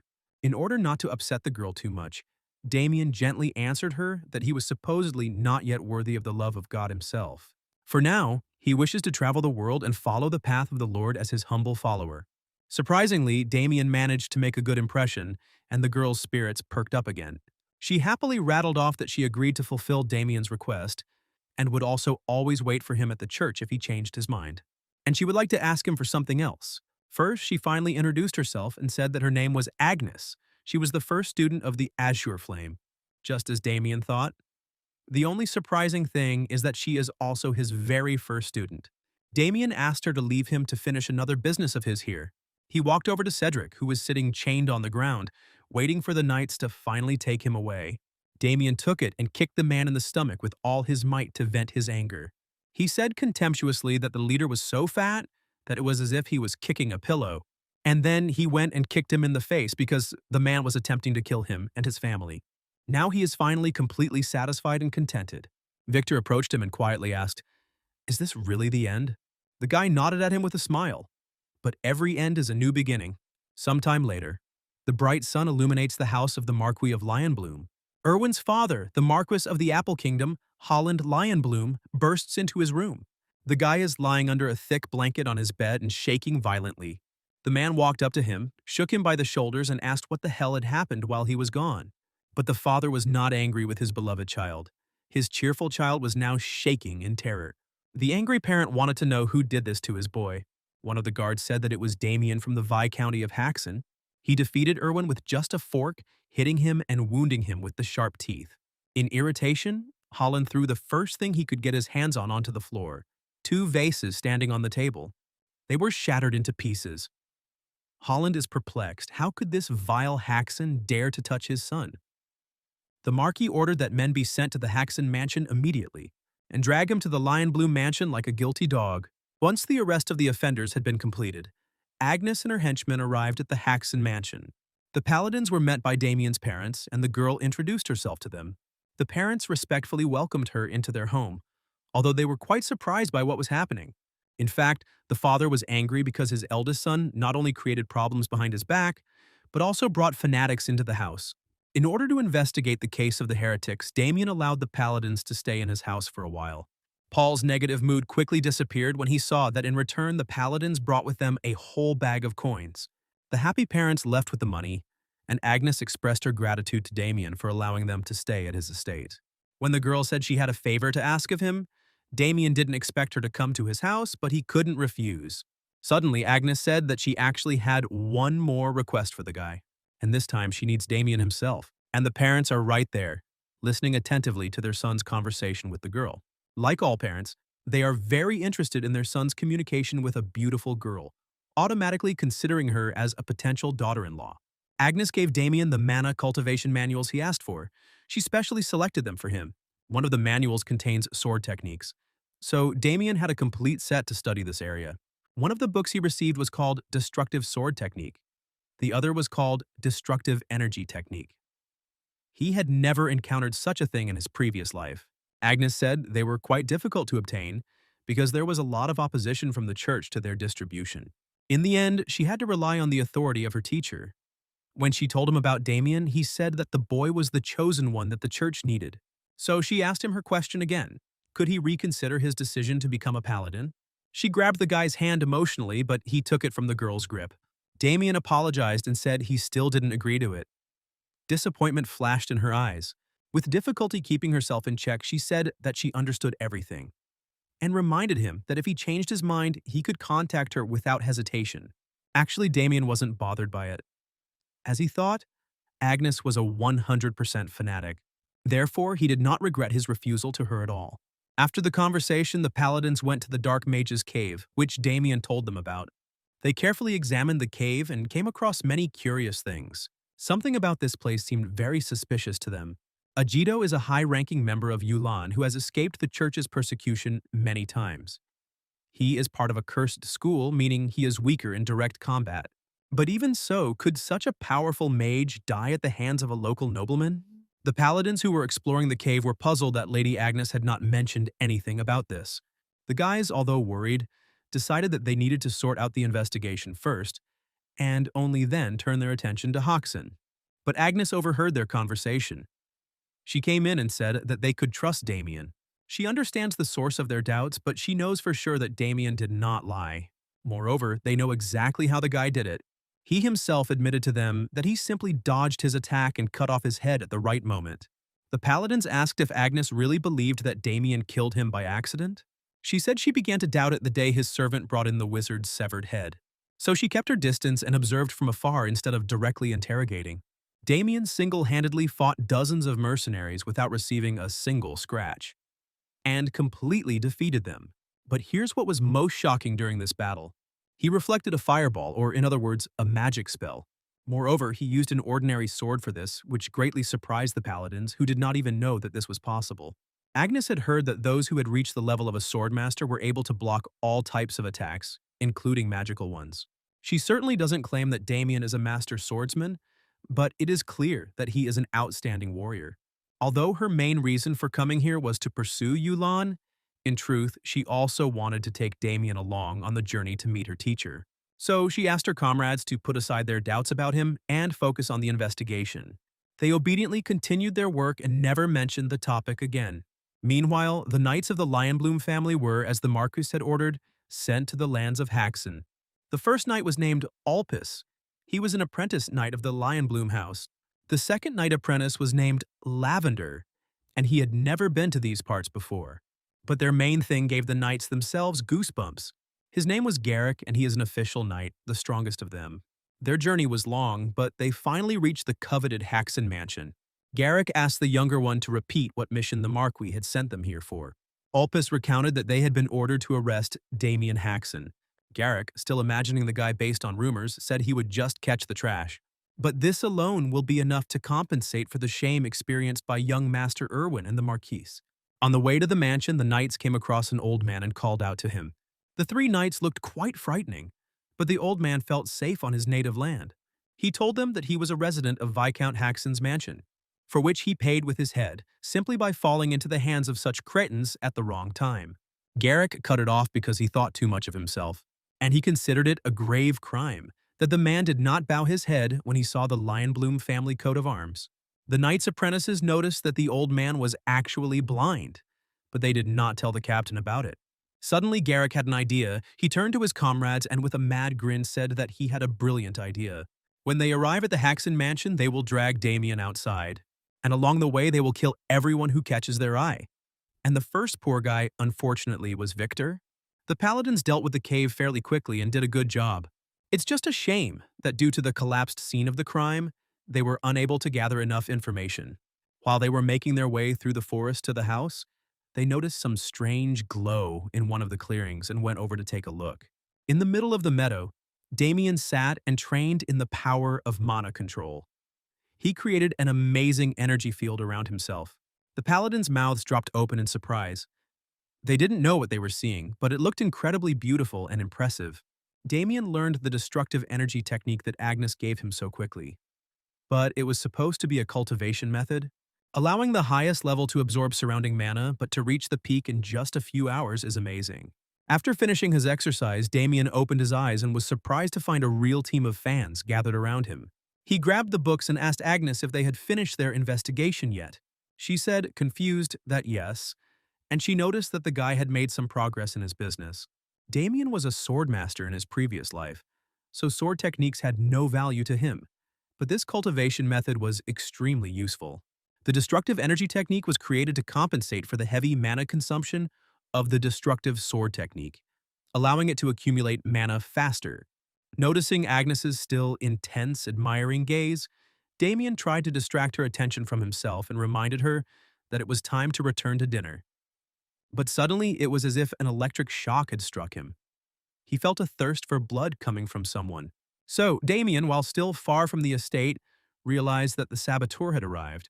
He sternly told Agnes that he had urgent business to attend to, so he would head to the mansion first. He ordered the paladins to return at their own pace. After these words, Damien rushed off into the distance with lightning speed at incredible speed. This created another reason for Agnes to admire him, his enormous speed and endurance. Damien runs so fast using so little mana. He must be concentrating mana within himself with genius precision. How high is its limit? By the time Damien had already gotten close to the estate, the knights had managed to grab Victor and beat him.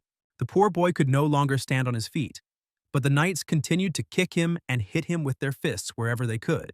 And all because he refused to show them where Damien was, thinking that they would harm him. Paul ran out of the mansion at the noise to figure out what was going on. Seeing this disgrace, he ordered the knights to stop. They realized that in front of them was none other than Viscount Haxon. The man ran up to the servant and feared to check if he was still alive after such abuse. He shouted angrily at the men, "How can knights attack a civilian? Where is their honor?" But Garrick's conscience didn't bother him at all. He said that compared to what the Haxon had done to the Lionbloom family, it was nothing. The knight announced to Paul that his master demanded that Damien Haxon be brought to the mansion. He said that if they gave the boy back without any scandals, then neither the servants nor their lands would suffer any more. Paul could see from the man's face that Garrick was lying. Even if he gave up his son, they would still turn the family mansion into a sea of flames. Paul became so angry that his veins bulged and said that he would never give up his son. The knight asked Paul again if he was sure he would not regret his decision. He said he was sure, and thus left the knights no choice but to destroy everything until Damien came out. Paul tried to reason with the knights and come to an agreement with them, but he did not manage to do anything. Because at that moment he appeared in the yard, Damien emitting unstoppable streams of terrifying aura, headed straight towards the knights. Even Garrick tensed up at the unexpectedness of what he saw. When did the guy even manage to show up here? They didn't immediately recognize the guy because in their minds Damien Haxon was completely different. But an even greater shock came the next moment, when the knights realized that they could not move at all and seemed to be stuck in time. Damien at this time approached his relatives. He made sure that his father was okay, but Victor was not so lucky. He was alive, but badly maimed and unconscious from multiple wounds and bruises. Damien said that the knights were very lucky. If Victor had not been born with such a strong body, he would have died from such beatings. And in that case, Damien would have beaten these three to death on the spot. At that moment, Garrick realized that Damien was standing in front of them. He said that the guy was brave enough to challenge the Marquise. So he was just a madman. Or maybe he feels confident because he defeated a nobleman using some pathetic trick. Garrick directed his subordinates towards Damien and ordered them to break the boy's legs and force him to fall prostrate before them. They simultaneously pounced on Damien, who didn't even bat an eyelid. He dispassionately grabbed one of the knights by the arm, stopping the movement of his sword, and then the second warrior lingered somewhere behind. Haxon took the guy's arm and twisted it until it crunched, so that he let out a loud cry of pain. Damien kept wanting to release the accumulated mana using the destructive energy technique. Now they are in trouble. Lavender, struck by several deadly blows at once, flew far to the side. Before Ulpus could even blink, Damien kicked him in the jaw and threw him high into the air. Two of the three knights are already lying on the ground, swallowing dust after their defeat. Victor had just managed to come to his senses and already praised the gentleman for holding up well as always. Damien smiled softly at him. This Victor really is an interesting guy. Garrick became wary and dismounted from his horse. Wasn't young Master Irwin a victim of the brown-haired man's cheap tricks?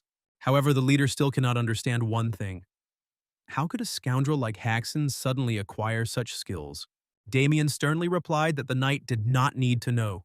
But from this the knight drew his own conclusions and suddenly said that he understood everything.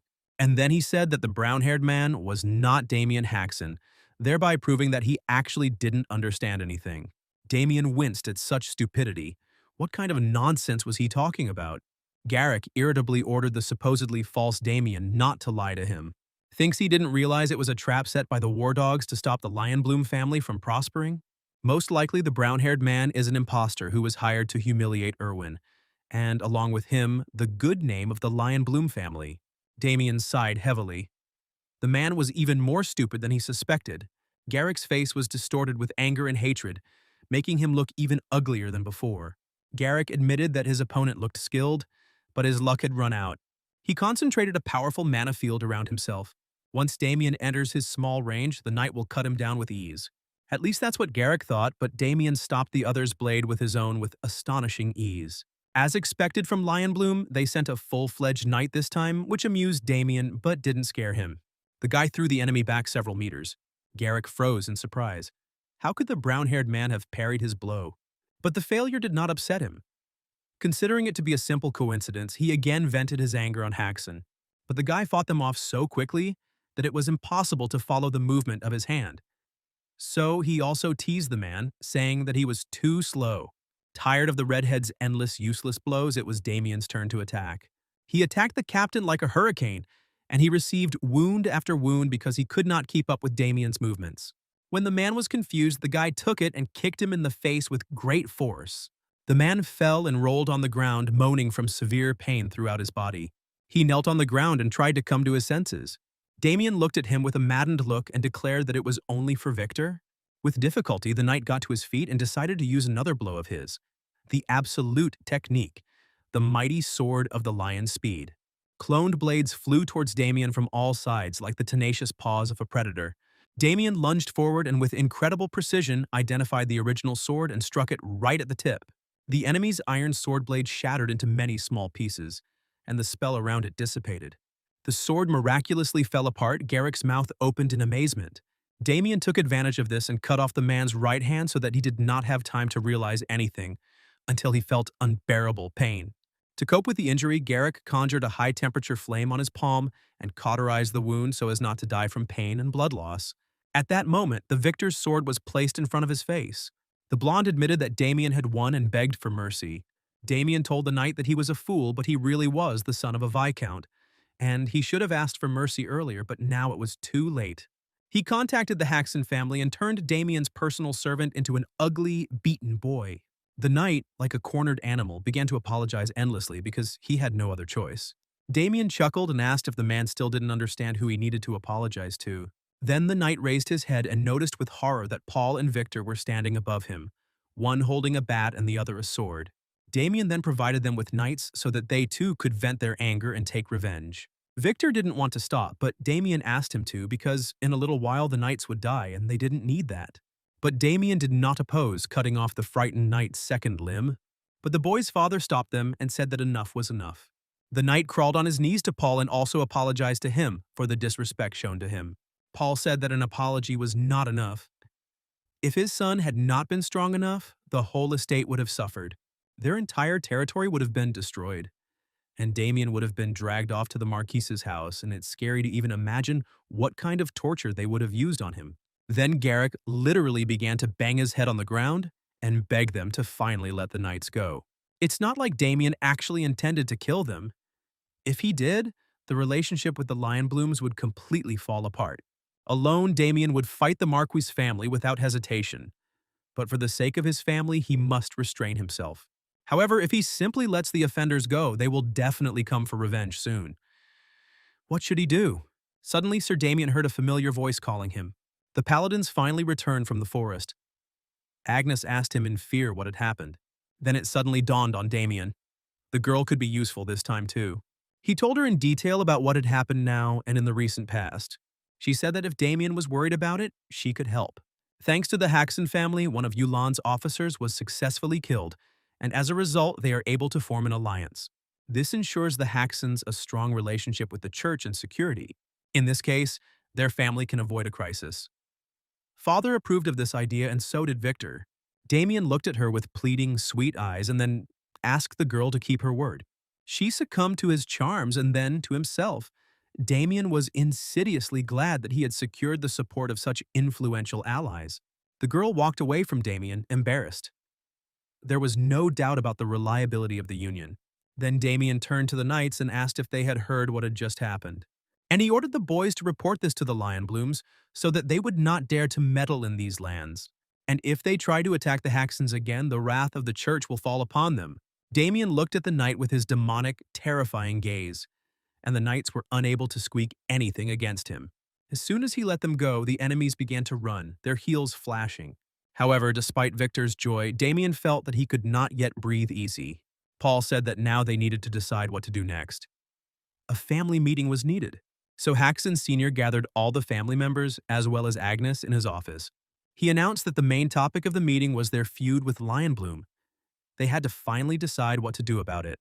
Abel asked his father, "Didn't the church protect them already? Why did they need to resolve this feud at all?" Paul told his son that they could not hope for full-fledged church intervention. Louise is right. The church is not very deeply involved in the affairs of the nobility.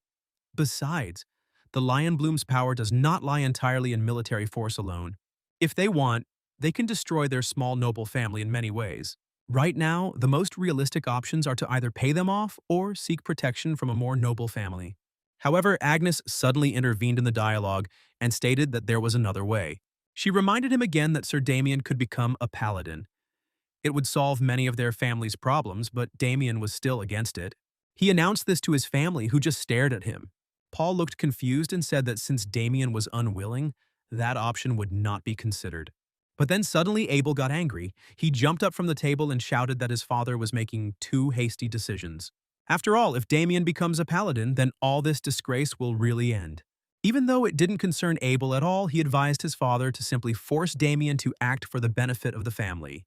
While his sons bickered and argued, Paul sat quietly and thought about everything that had been said. And then he looked menacingly at Abel and ordered him to sit down at the table. "They have guests. Let him behave decently." The boy clicked his tongue in irritation but obeyed his father's order. Paul admitted that Abel was right.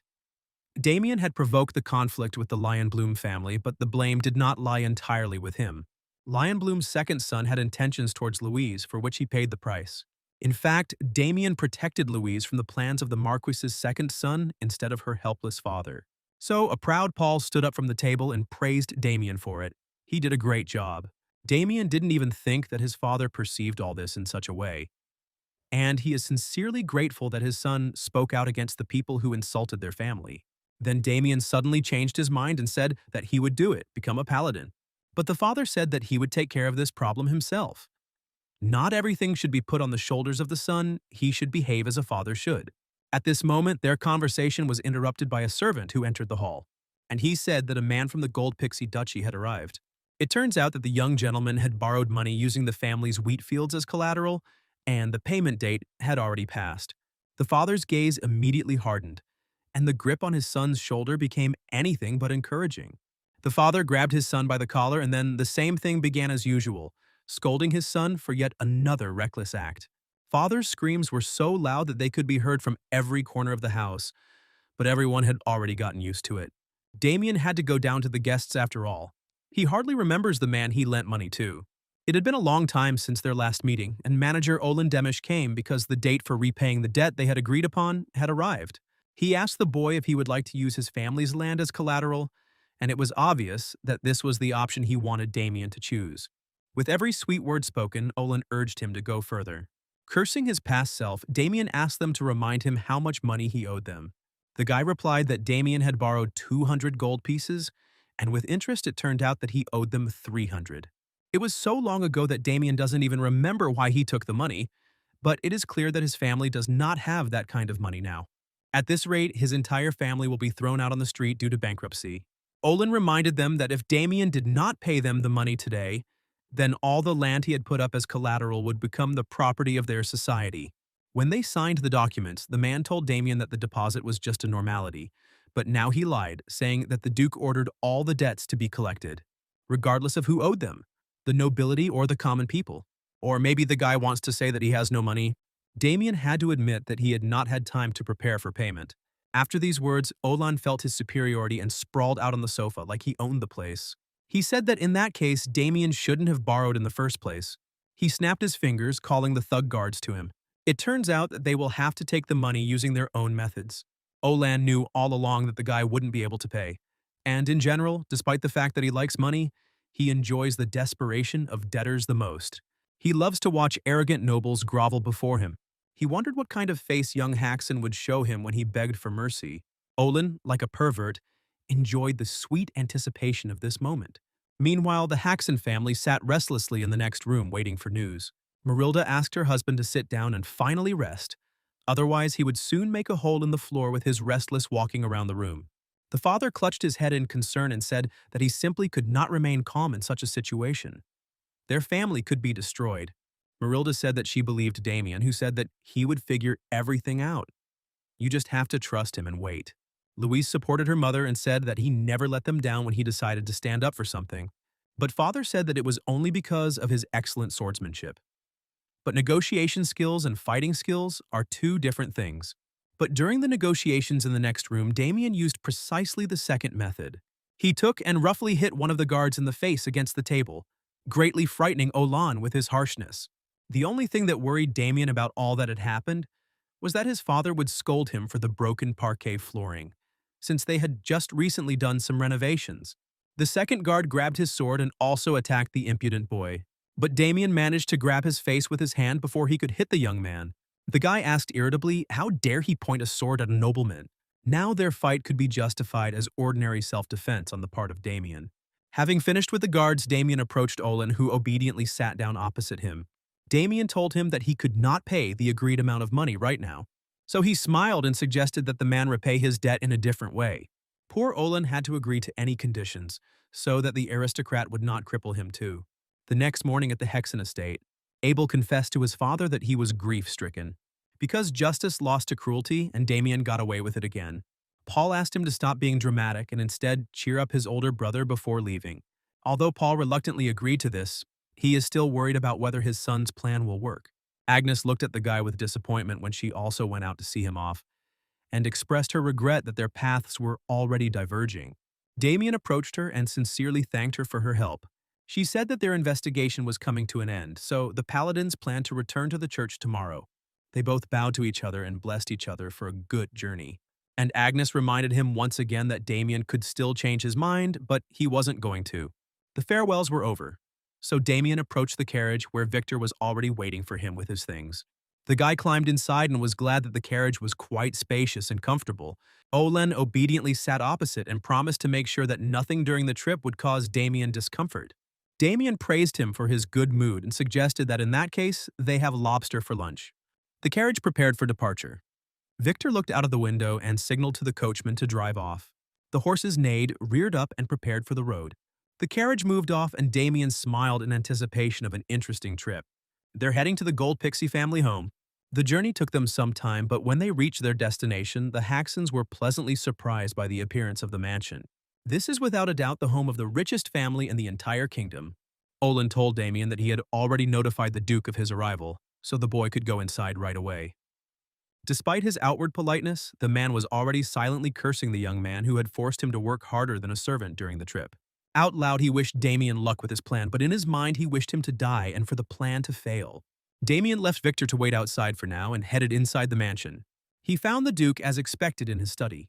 The Duke of the Apple Kingdom was named Adam Gold Pixie, but Damien was known to him as the troublemaker of the Haxon family. To be honest, Damien is already tired of everyone he meets on his way laughing at him. The Duke asked the boy what brought him here and on what matter he had come. Damien said that he had borrowed money from the God Pixie family's creditors and the payment date was approaching. He is sorry, but he has no money now, so he would like to ask if he can pay his debt in another way. As payment, Damien offered the Duke to defeat the Lionbloom family. This greatly surprised not only the Duke, but also his closest servants. The Duke concluded that Damien had heard the latest news, and the guard knight Jael Remich agreed. Everyone in the Apple Kingdom knows this big news.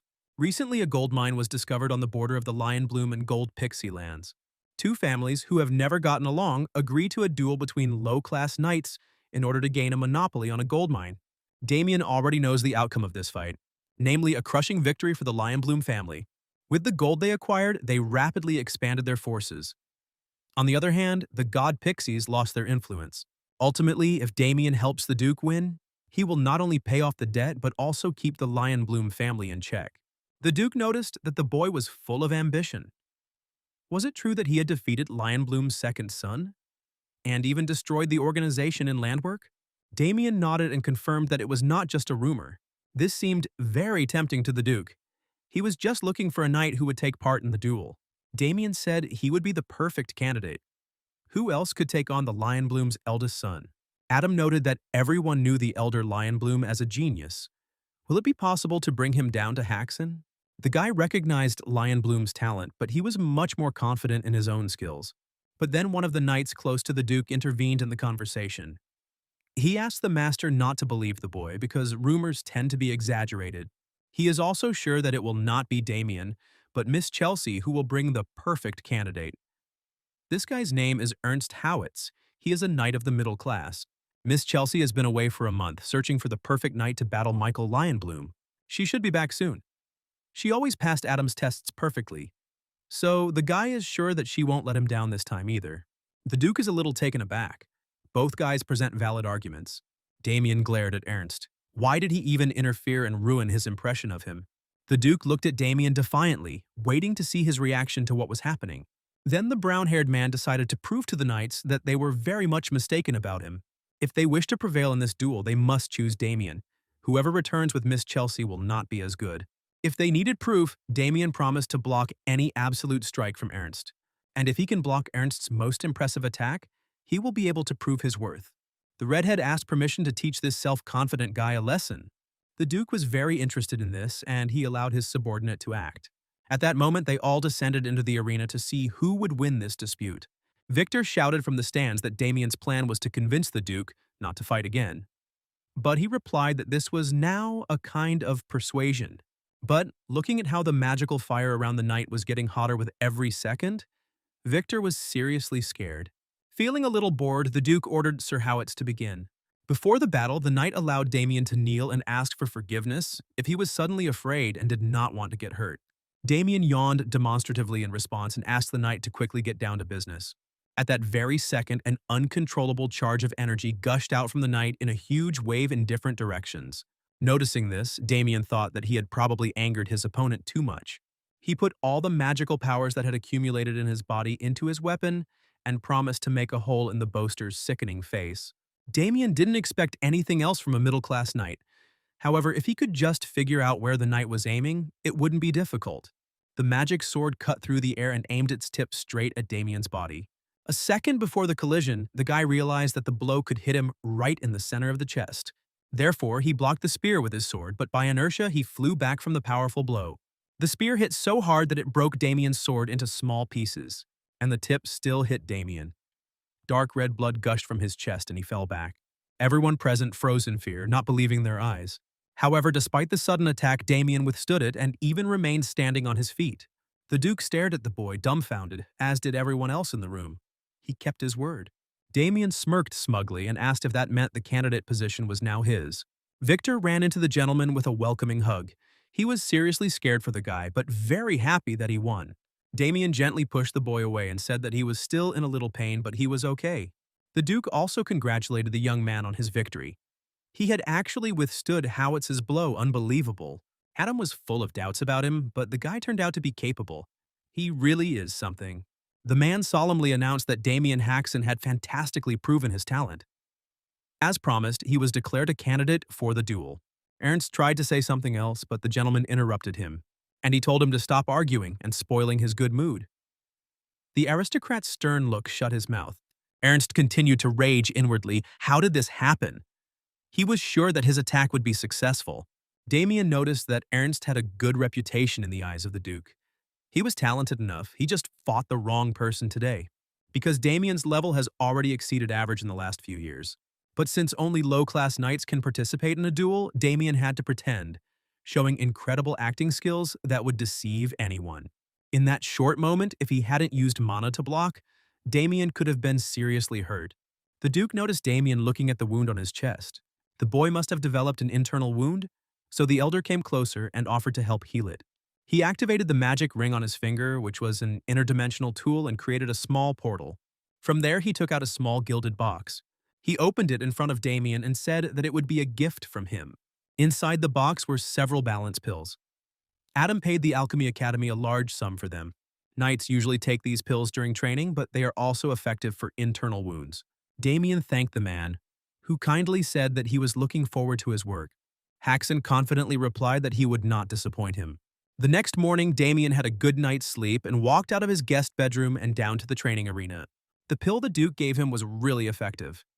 His internal organs almost completely healed in just one night. He didn't have time to look around yesterday, but the duchy is full of good training weapons.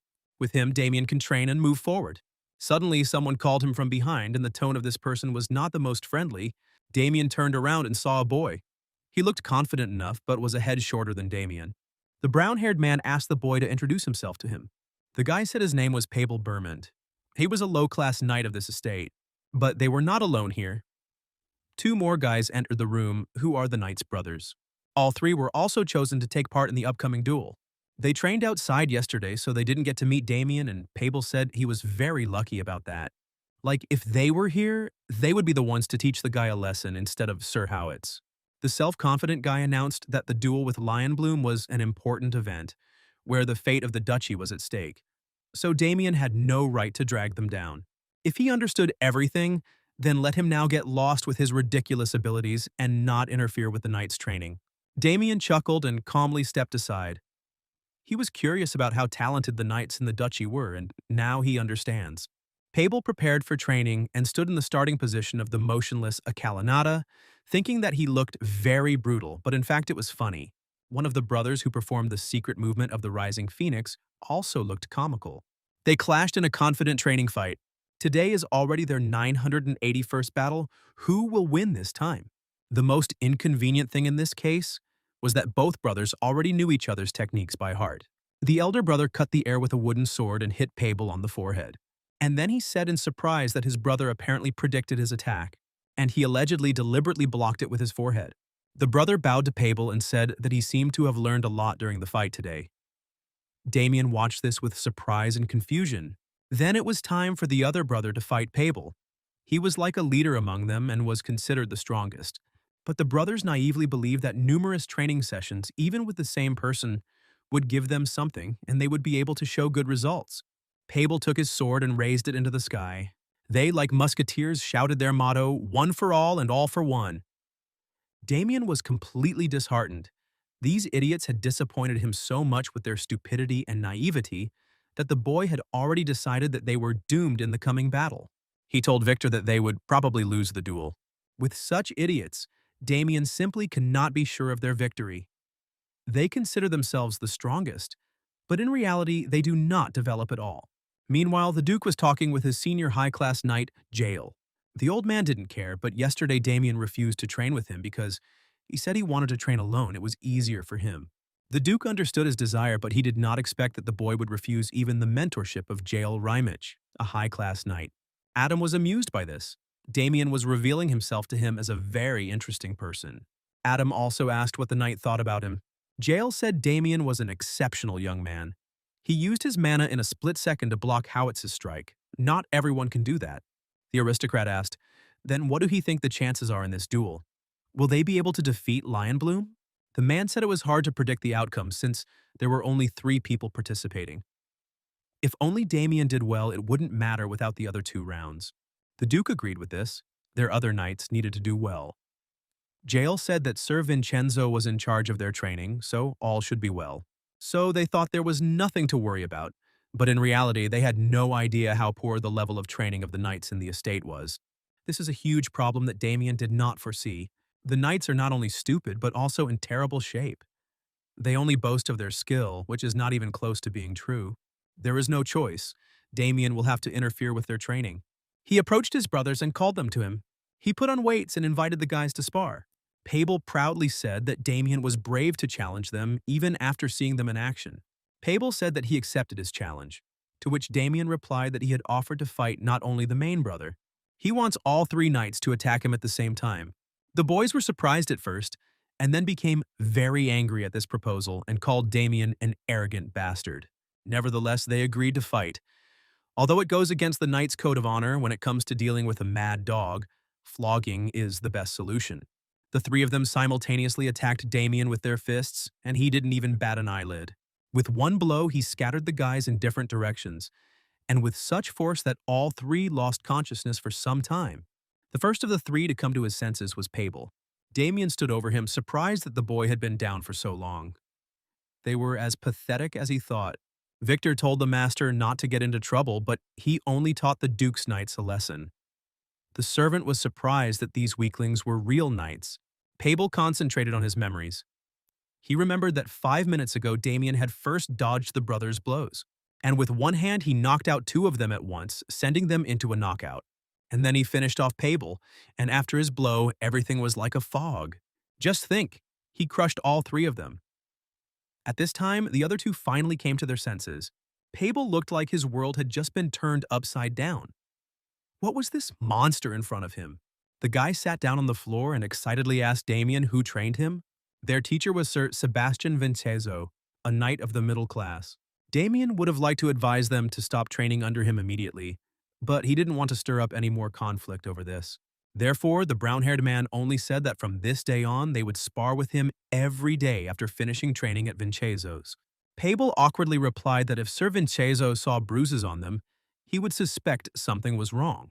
Damien promised that no matter how hard he hit them, there would not be a scratch left on their bodies, so there was no need to worry. Pabel noticed that they were indeed physically fine, so he asked how that was possible.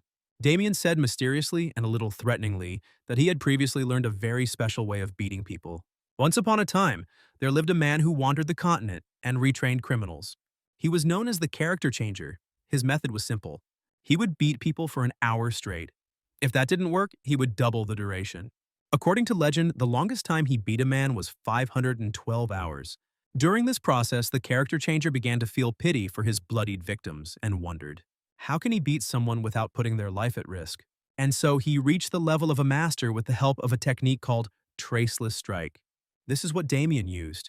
It is a secret art that causes great pain but leaves no visible trace. It only took one fight with Damien for the brothers to realize how weak and useless they really were, and how much they had to learn. But it's okay, they still have a whole month before the duel. During this time, Damien promised to turn them into at least somewhat useful warriors. The boys were a little scared at the prospect of training with this man, but they wanted to get stronger, so they didn't object. Damien told the brothers that they could now return to training. And at that moment, the Duke's assistant ran into the hall needing Sir Damien. The guy said that the Duke urgently calls Damien to him. Since Lady Chelsea has finally returned to the mansion, as soon as she arrived, she went straight to greet the Duke. He was her father, and she was the eldest daughter. Fortunately, the girl returned from her trip safe and sound. A month passed, and the girl finally found a knight worthy of fighting in their duel. He came to his father's office with the girl to introduce himself.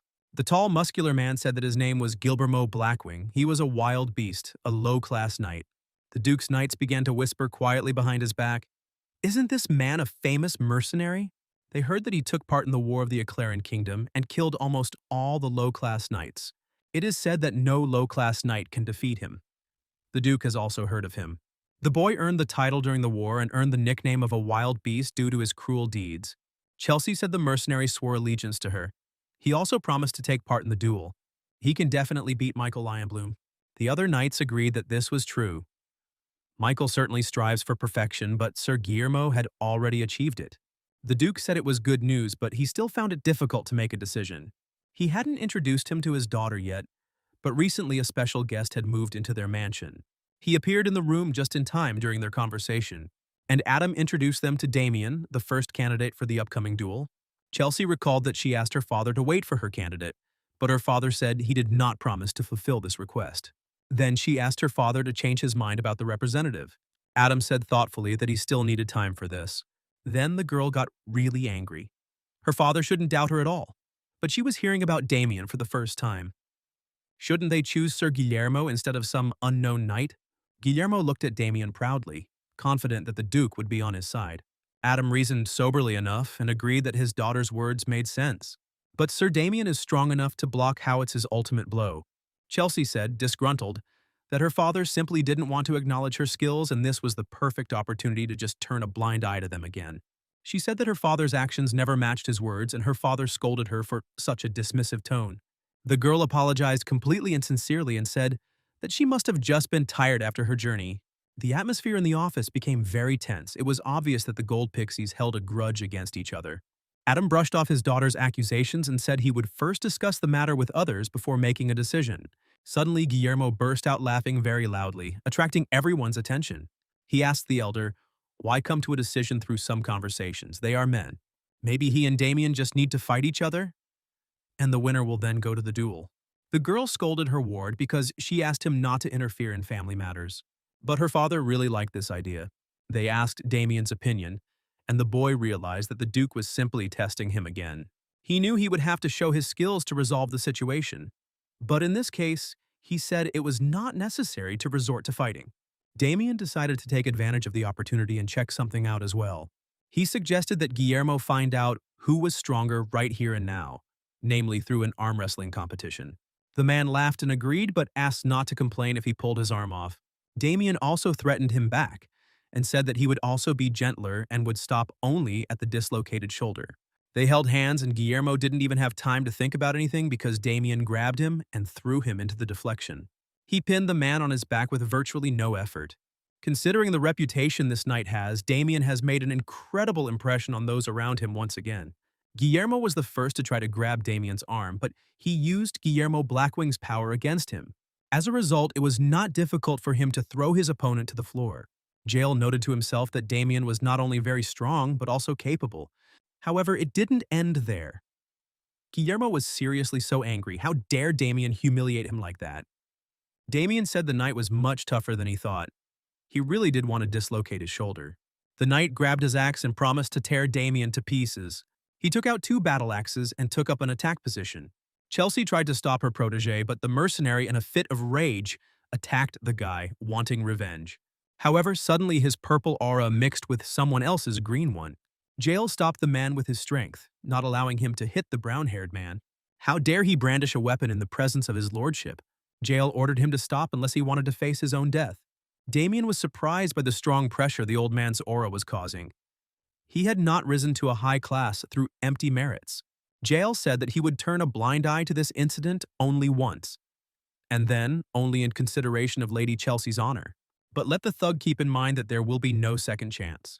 Deprived of his strength by someone else's magic, Guillermo fell to his knees and began to breathe heavily. Summing up the meeting, the Duke admitted that there had been a bit of a stir. It would be better if Sir Damien retained his position as candidate. Howard stood up for the young lady and said that the fight was not fair. Sir Guillermo was supposedly still recovering from the exhaustion caused by the trip, and Damien had a huge advantage. In addition, Sir Guillermo is a knight who uses weapons. His abilities cannot be assessed by ordinary fist-fighting. Seizing the new opportunity, the girl supported the knight and stated that it was necessary to honestly compare their skills, not in hand-to-hand combat, but in an official duel. Her father rudely asked her to stop insisting on her own way. He slammed the table angrily for silence and told his daughter to stop bragging about her incompetence. The girl was so stunned by her father's raised tone that she was unable to utter a word in response. She lowered her head in fear and admitted that she had been impolite. Howitz couldn't figure out what to do with himself out of anger, but he also couldn't find the words to counter the ruler's order. But then another person raised his hand completely unexpectedly. Damien asked permission to express his opinion. He said he wanted to accept Lady Chelsea's offer of a duel. The Duke looked at him in confusion, but eventually allowed the duel to take place since both sides agreed to it. A little later, Victor asked the gentleman why he did this, but Damien refused to give the reason for his actions. They wandered around the town square for a while until they finally reached their destination. This was the forge the Duke had told them about. Adam showed him mercy and said that he would pay Damien to make a new sword, since his was broken during the fight with Howitz. The blacksmith had been warned of their arrival, so when he saw the strangers, he immediately realized that they had come from the Duke for the sword. The guy led them into the next room where they had various goods. Damien walked inside and saw a variety of swords all neatly laid out on stands. He and Victor began to examine them. All the weapons looked simply amazing. However, one sword interested Damien the most. The blacksmith noticed this and said that this sword was unique. It was custom made for a knight who once worked for the duchy. Due to an urgent matter, he had to leave his service in a hurry before the work on the sword was finished.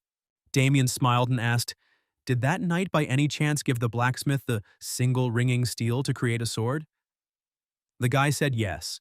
The shape of the sword is similar to the master's favorite weapon, nicknamed the musical sword.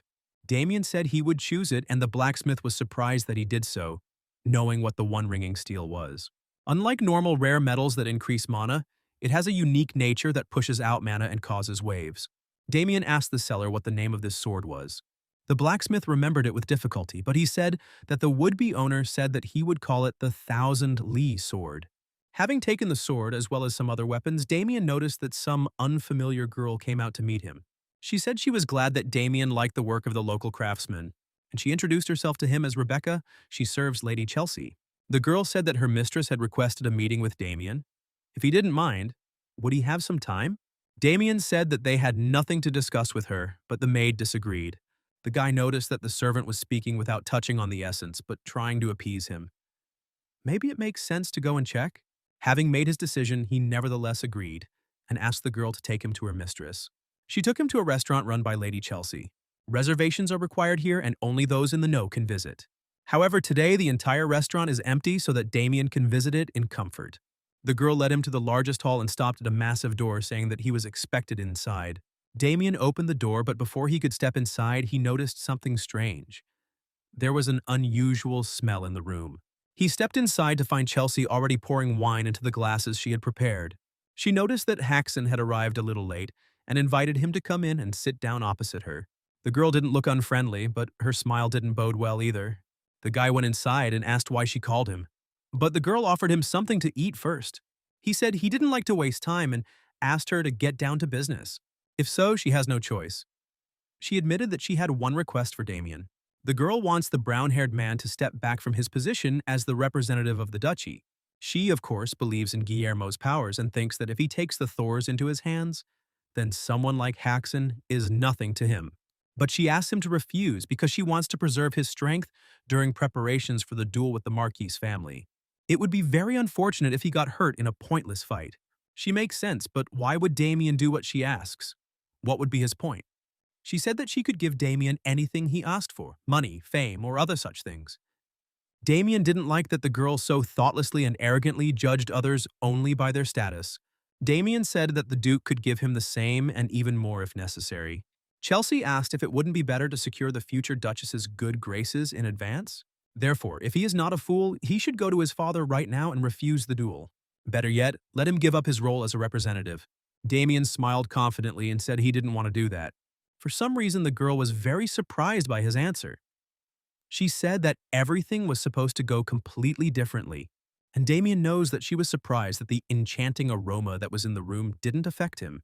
Enchanting scent is a form of dark magic that creates false attachment to manipulate people. Having retained the knowledge of dark magic from his past life, Damien sensed it the moment he entered the room. Usually, such a concentration is enough to turn any person into its slave within an hour. But the power of God Damien completely absorbed this magic, and he did not succumb to its charms. But Damien played the fool in front of the girl and asked what else went wrong with her. The girl tried to justify herself and asked why he rejected her offer since it was so profitable. Haxon turned around and said he didn't need her help. She couldn't give him what he really wanted. Losing control, the girl asked. So what does Damien want then? Without turning around, he firmly replied that all he needed was happiness for his family.